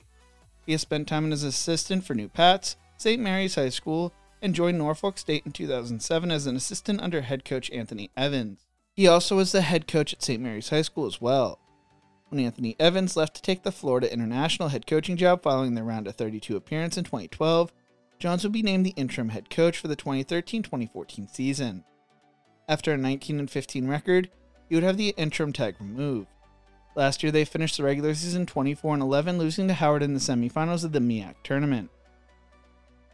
Heading into the 2024-2025 season, Norfolk State was projected to finish behind Howard in the MEAC conference, earning 3 first-place votes as compared to Howard's 12 first-place votes. Both Christian Ng and Chris Fields Jr. would be named to the preseason conference second team, while Jaylani, Darden, and Sincere McMahon would be named to the third team. Spartans would open up the season 3-0 with wins over Penn State Wilkes, Bear, Virginia University of Lynchburg, and James Madison before falling to William and Mary on the road 84-73. They would then beat Hampton before falling to Stanford and Grand Canyon in back-to-back games. They would then beat UC Davis and Stony Brook before going on a 3-game losing streak, falling to Hofstra, number 25 Baylor, and Northern Kentucky, before beating Alabama State and Grambling State in the Chris Paul HBCU Challenge. They would then beat High Point before falling to number 1 Tennessee in Knoxville 67-52 to close out 2024 in non-conference play. They'd open conference play winning 3 straight games, beating Maryland Eastern Shore, Delaware State, and Coppin State before falling to Morgan State 78-74 on the road to open up conference play 3-1. They would then win 8 straight games over Washington Adventist, Howard, South Carolina State, North Carolina Central, Maryland Eastern Shore, Delaware State, Coppin State, and Morgan State before falling to South Carolina State in 91-88 and North Carolina Central 91-87 in overtime, with both games coming on the road. They would close out the regular season 21-10, going 11-3 in conference play. Heading into the MEAC Conference Tournament, which was hosted at Norfolk, with the Spartans winning the regular season conference title and earning the 1 seed, they were the betting favorites to win the conference title and earn the bid to the NCAA tournament. They were 11-1 at home, with their only loss coming to Hofstra back in early December. Over the past 13 editions, the MEAC's top 2 seeds have managed to win a total of 8 championships, though Norfolk State's 2022 win was the first for a number 1 seed since 2017. They'd open up the conference tournament, beating Maryland Eastern Shore 77-70 in the quarterfinals, followed by a 58-55 win over Morgan State in the semifinals. Christian Ings led the Spartans in the game with 19 points, and Brian Moore Jr. exploded for 13 of his 14 points in the second half. In the title game against South Carolina State, the Spartans would overcome an 11-point deficit behind Ings' 16 points, 7 rebounds, and 4 assists, and Moore's 15 points, 7 rebounds, and 4 assists. Moore was named the MEAC Tournament Most Outstanding Player, while head coach Robert Jones earned Most Outstanding Coach honors. Spartans would win 66-65, earn their 4th conference tournament title, and 4th bid to the NCAA tournament, heading into Selection Sunday later today with a 24-10 record. Norfolk State is projected to be a 16 seed and is projected to face Florida as of the time of recording.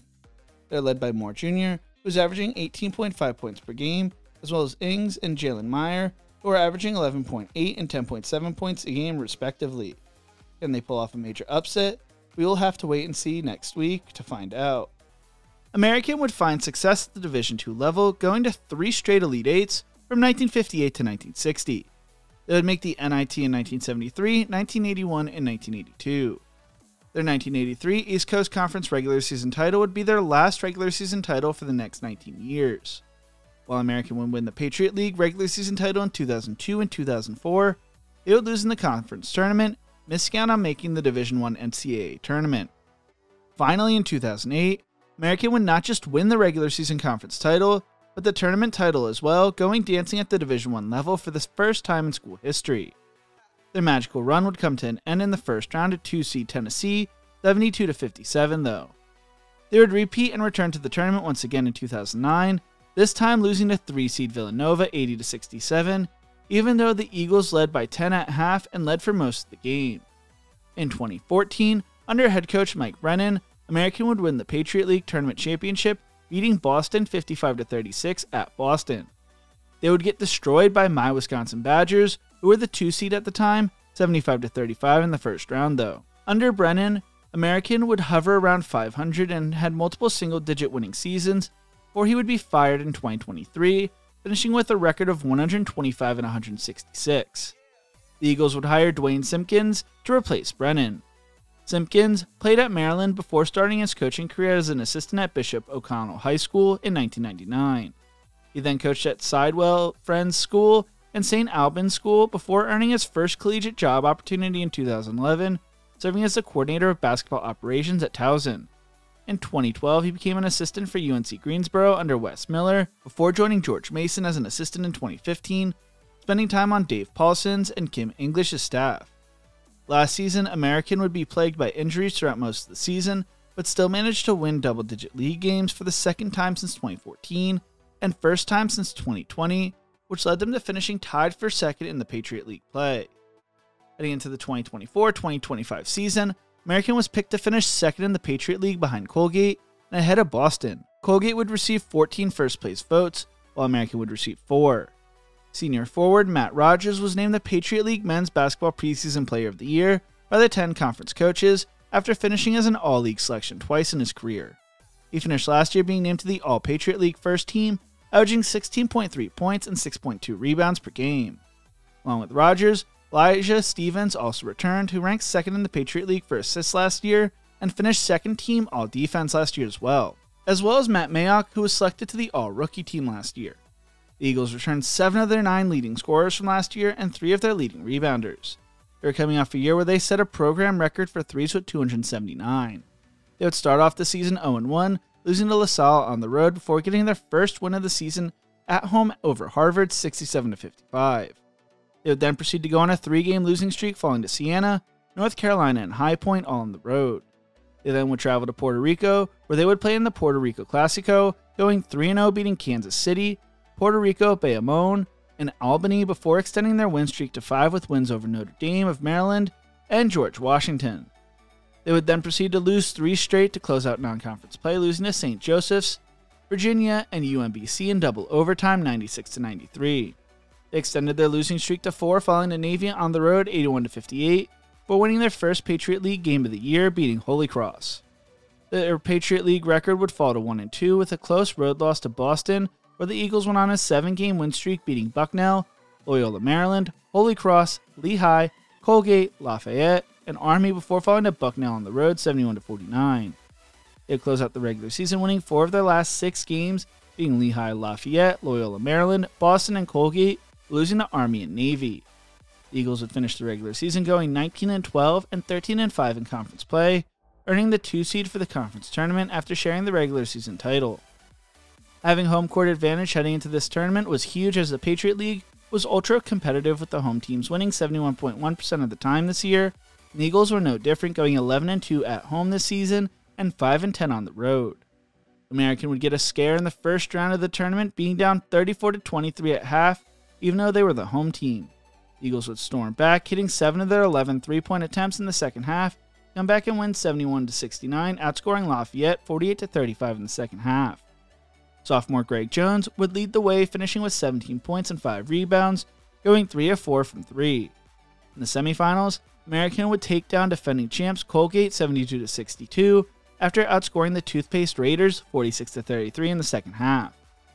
5 players scored in double figures, led by Elijah Stevens with 16 points and Matt Rogers with 15.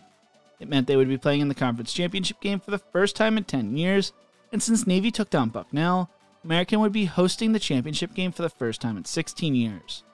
While Navy had beaten American twice this year, they would be no match in the championship game, as the Eagles ran away with it 74-52, behind Rogers' 25 points. For the first time since 2014, American is playing in March Madness. At his selection Sunday, American is projected to be the 16th seed, playing in the first 4 against St. Francis. Mount St. Mary's began playing basketball in 1908 and would find on and off success throughout the early part of their history. Things would all change in 1954 when they would hire a man by the name of Jim Phelan. Phelan is considered Mount St. Mary's basketball, as he would coach the Mountaineers program for 49 years, leading them to the 1962 Division II national title, 5 Final Four appearances, and 14 Division II NCAA tournament appearances. He would lead Mount St. Mary's to 11 Mason-Dixon Conference tournament titles and help them transition from the Division II level up to the Division I level in 1988 and into the Northeastern Conference in 1989. In 1995, the Mountaineers would win the Northeast Conference tournament, sending them to their first ever Division I NCAA tournament as a 16th seed, where they would lose to Kentucky 113-67. In 1996, They would win their first Northeast Conference regular season title, would lose in the conference tournament, resulting in a spot in the NIT. In 1999, they would go on a magical run in the conference tournament, winning it and entering March Madness with a 15-14 record. They would once again fall to a number 1 seed, this time Michigan State, and would not return to the tournament under Phelan, who would retire in 2003, putting together an 830-524 record. Mylan Brown would replace Phelan, leading them to their second bid ever for the NCAA tournament in 2008, and a bid to the CIT in 2009, losing in the first round of each tournament, though they would get their first win in the NCAA tournament when they beat Coppin State in the first 4. Under him, the Mountaineers would go 95-120. The program would enter dark days under Robert Burke, as he would go 17-40 in 2 seasons.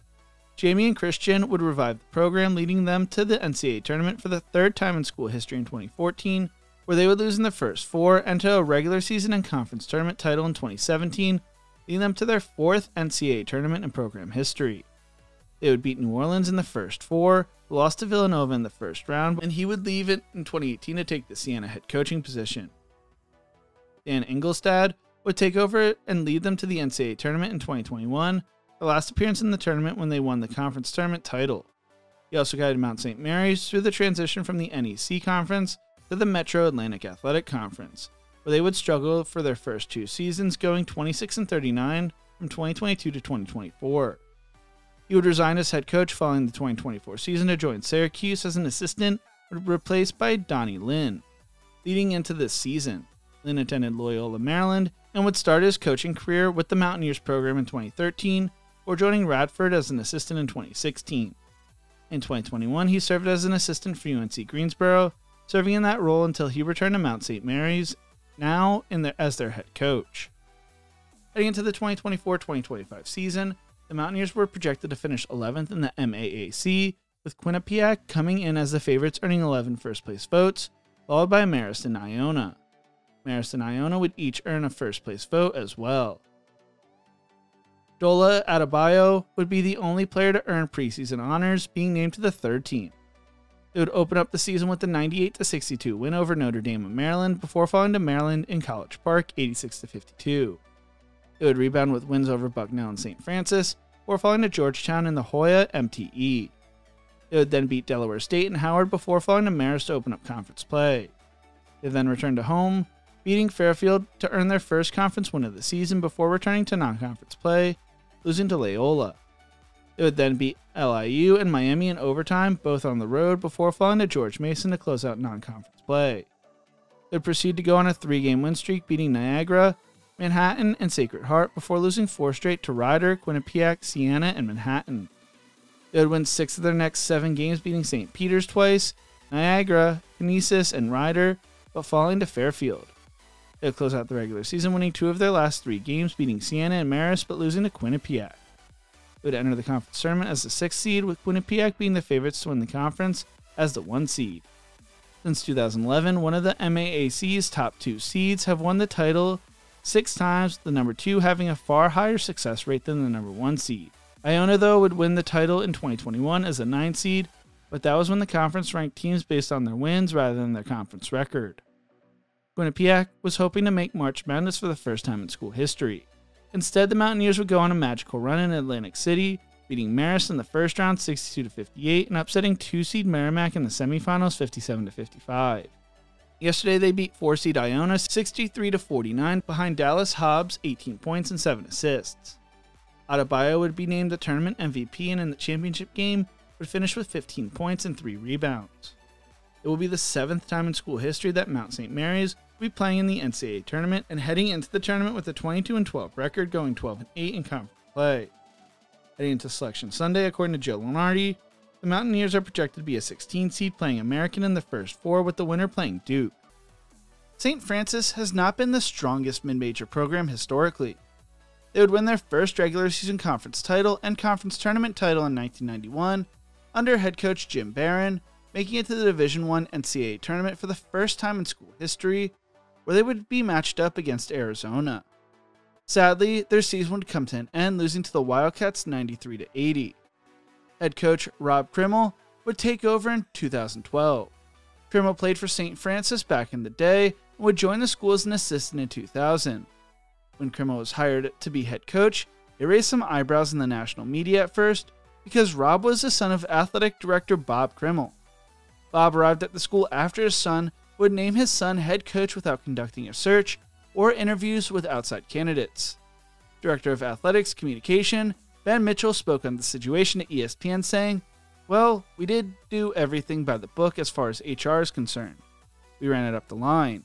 Since it was a promotion, we weren't required to conduct a search. The move was approved by a president before it was made. I think it became apparent to everyone that we had the right head coach in-house. Obviously, Rob has been very loyal to the institution, embodies a lot of things that ideally we look for." While Rob spoke on the criticism of the nepotism, saying, "For the people that don't know me and don't know my father, absolutely that's going to be their response initially. But I will just ask those people to give us a chance. When I accepted the position, I understood that this was going to come with the territory. The one great thing about it is it was a university's decision. It just happened that my father was part of the decision." Rob was inheriting a massive rebuild as the Red Flash were coming off a 6-23 season, where they finished ranked number 307 in KenPom's adjusted efficiency rankings, and it was among the nation's top 10 worst teams in turnover margin and defensive rebounding percentage. In the 34 years leading up to him being hired as head coach, the program had only had 5 winning seasons. Things would not get off to a great start as the Red Flash would go 5-24 in their first season under Krimmel, but improved to 10-21 the following year. They came so close to having a winning season during the 2014-2015 season, finishing 16-16, losing in the first round of the CIT. In the 2016-2017 season, they would finish 17-17, this time losing in the second round of the CIT. Finally, during the 2017-2018 season, St. Francis would achieve their first winning season since 2005, and they finished the season 15-13. They would once again lose in the first round of the CIT. They continued their success, finishing the 2018-2019 season 18-15, winning a share of the regular season conference title, but losing in the Northeast Conference Tournament title game to Fairleigh Dickinson 85-76, resulting in a bid to the NIT rather than the NCAA tournament. They would finish the 2019-2020 season 22-10, losing to Robert Morris in the NEC tournament title game for the second year in a row. Since then, they have not had a winning season, going 36-76 over the last 4 seasons and going 8-22 last year. Entering the 2024-2025 season, St. Francis was projected to finish last in the NEC, tied with Stonehill in the preseason projections. On the other hand, Central Connecticut State and Wagner were the favorites to win the conference, with the Blue Devils earning 5 first-place votes and the Seahawks earning 4 first-place votes. The program would see a massive roster overhaul, welcoming 10 new faces, but returned Ace Talbert, who was a tough, scoring-minded guard who supplied 8.3 points per game and ranked 5th in the conference in three-point accuracy at 38.1% last year, as well as Bobby Rosenberger, who was the NEC's 3rd leading scorer, averaging 9 points per game and was described as the team's Swiss Army knife. St. Francis's season would get off to a rough start. They would lose 4 of their first 5 games to Dayton, Clemson, Penn State, and Mount St. Mary's. Their only win in their first 5 games would come against Campbell 65-64. Their second win would come against Penn State Schuylkill, a Division III school. Then they lost to Georgetown before beating Lehigh. They then lost to Radford, but beat Penn State Shenango, and they would close out non-conference play, losing 3 of their final 4 remaining games to Niagara, Maryland, and Robert Morris, but beating Franciscan. Entering NEC play, they were sitting at 5-9. They opened up conference play, losing 2 straight to Central Connecticut State and Stonehill, or beating Mercyhurst to earn their first conference win of the season. They followed that up with a win over Fairleigh Dickinson, or losing 2 straight to LIU and Wagner, before rebounding with a win. They once again would lose 2 straight to Wagner and Mercyhurst to close out the month of January, sitting at 8-15, sitting at 3-6 in conference play. They would open up February with back-to-back wins over Lemaine and Chicago State, which was only the second time this season they won back-to-back games all year long. They would lose to Stonehill and Central Connecticut State once again, but that loss to the Blue Devils would be their last loss at the time of recording. For the first time all season long, they would win 3 straight games to close out the regular season, beating Lemaine, Fairleigh Dickinson, and Chicago State to finish the regular season sitting at 13-17 and 8-8 in conference play. They would enter the NEC tournament as the 3 seed and entered with a plus 1,500 odds to win the conference tournament, so they were not supposed to do what they ended up doing. They would take Wagner on in the first round, team they had lost to twice during the regular season, but this time around they would get their revenge, winning 58-55.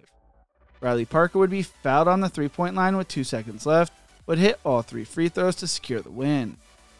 Wagner had gone on a 20-8 run to tie the game with 12 seconds left. The Red Flash would survive. Parker finished with 16 points and also made a half-court shot to end the half. History repeated itself in the semifinals as Juan Cranford Jr. would be fouled with less than 2 seconds left, and he would hit 3 free throws to secure another St. Francis win, and Cranford would finish with 20 points on the day. For the 4th time under Krimmel, St. Francis was going to the NEC Conference title game after beating LIU 71-68, coming back from a 15-point halftime deficit. They would travel to New Britain, Connecticut to take on regular season champions Central Connecticut State in the NEC title game. The championship game would be a defensive battle as the Red Flash would hold on to win 46-43.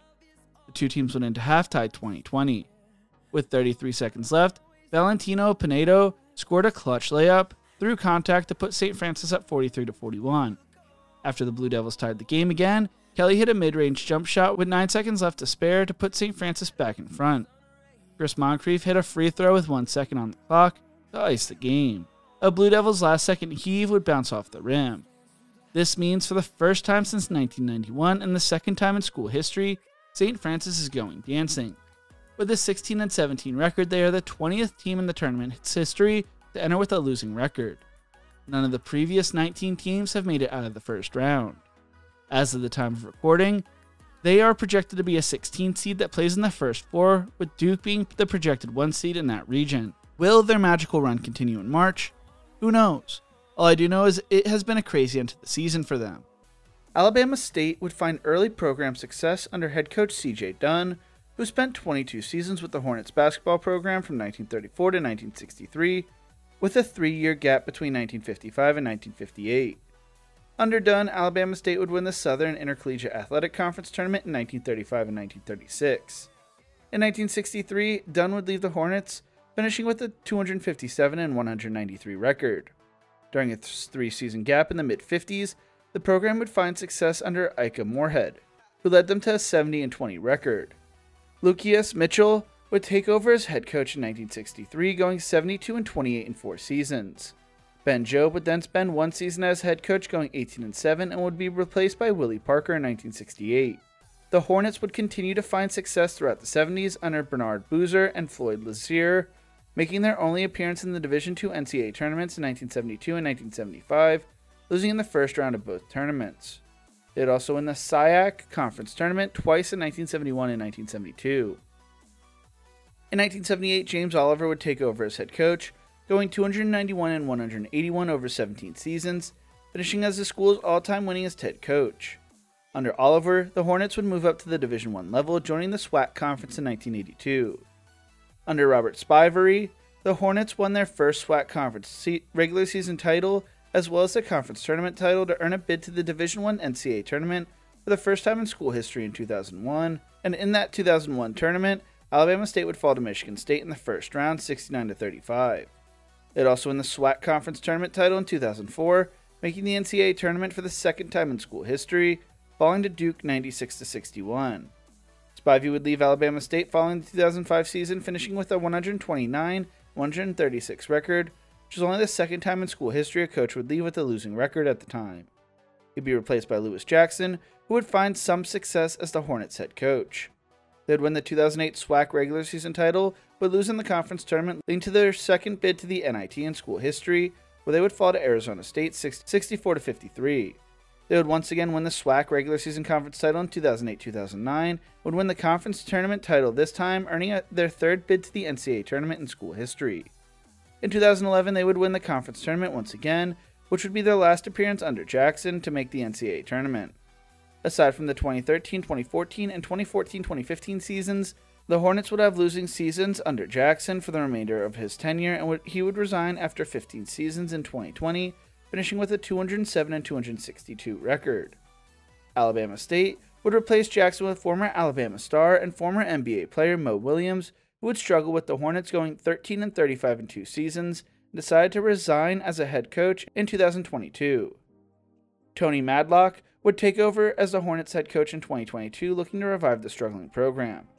Madlock played college basketball at Memphis and started his coaching career at Melrose High School as an assistant in 1995. He would get his first college coaching job in 1997 with Arkansas State as an assistant and would become an assistant for UTEP in 2006.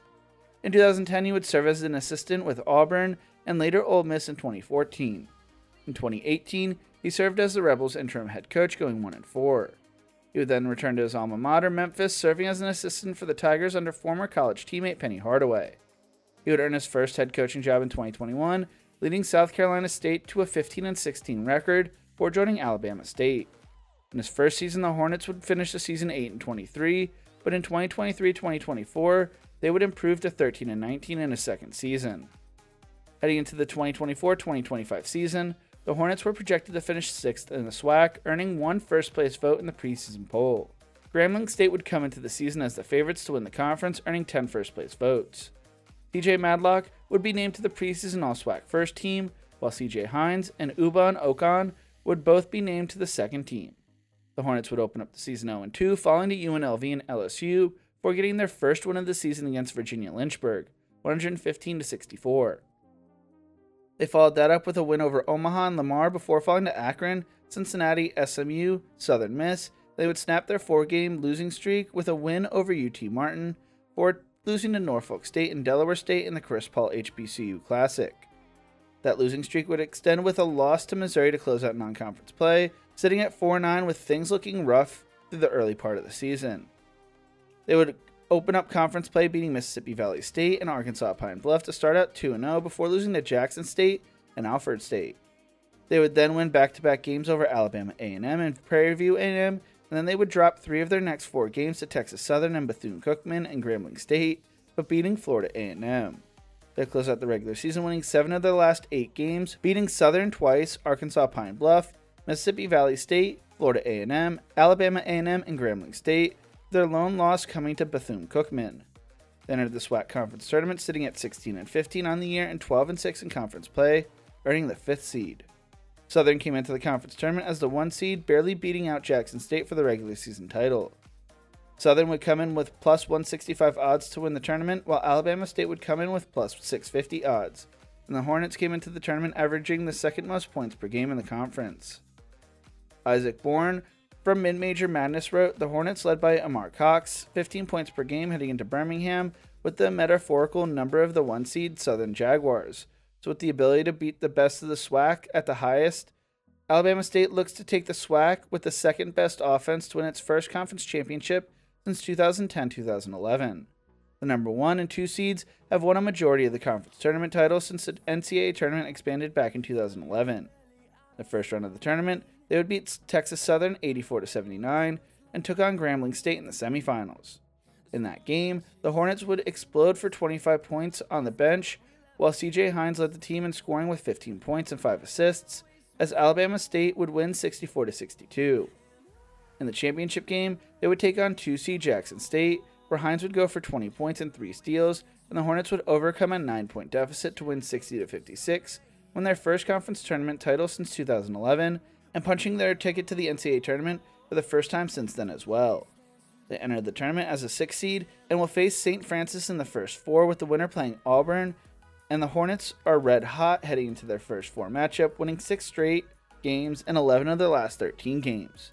They are 3.5-point favorites heading into the game against St. Francis and are looking for their first win in the NCAA tournament in school history.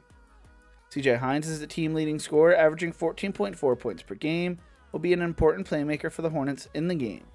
Their first 4 matchup tips off at 6:40 p.m. Eastern tomorrow. Those have been every mid-major conference champion in this year's NCAA tournament. Like I said in the intro, I've had so much fun covering all these schools. Are they all going to win? No. But the programs that do pull off the upset will change their program's trajectory and will enter their place in NCAA tournament history. After making 25 different videos while working a full-time job the past 9 days, I can't wait to just sit back and relax and watch some madness ensue this weekend. What do you think? Who pulls off a magical run in this year's tournament? Let me know in the comment section below.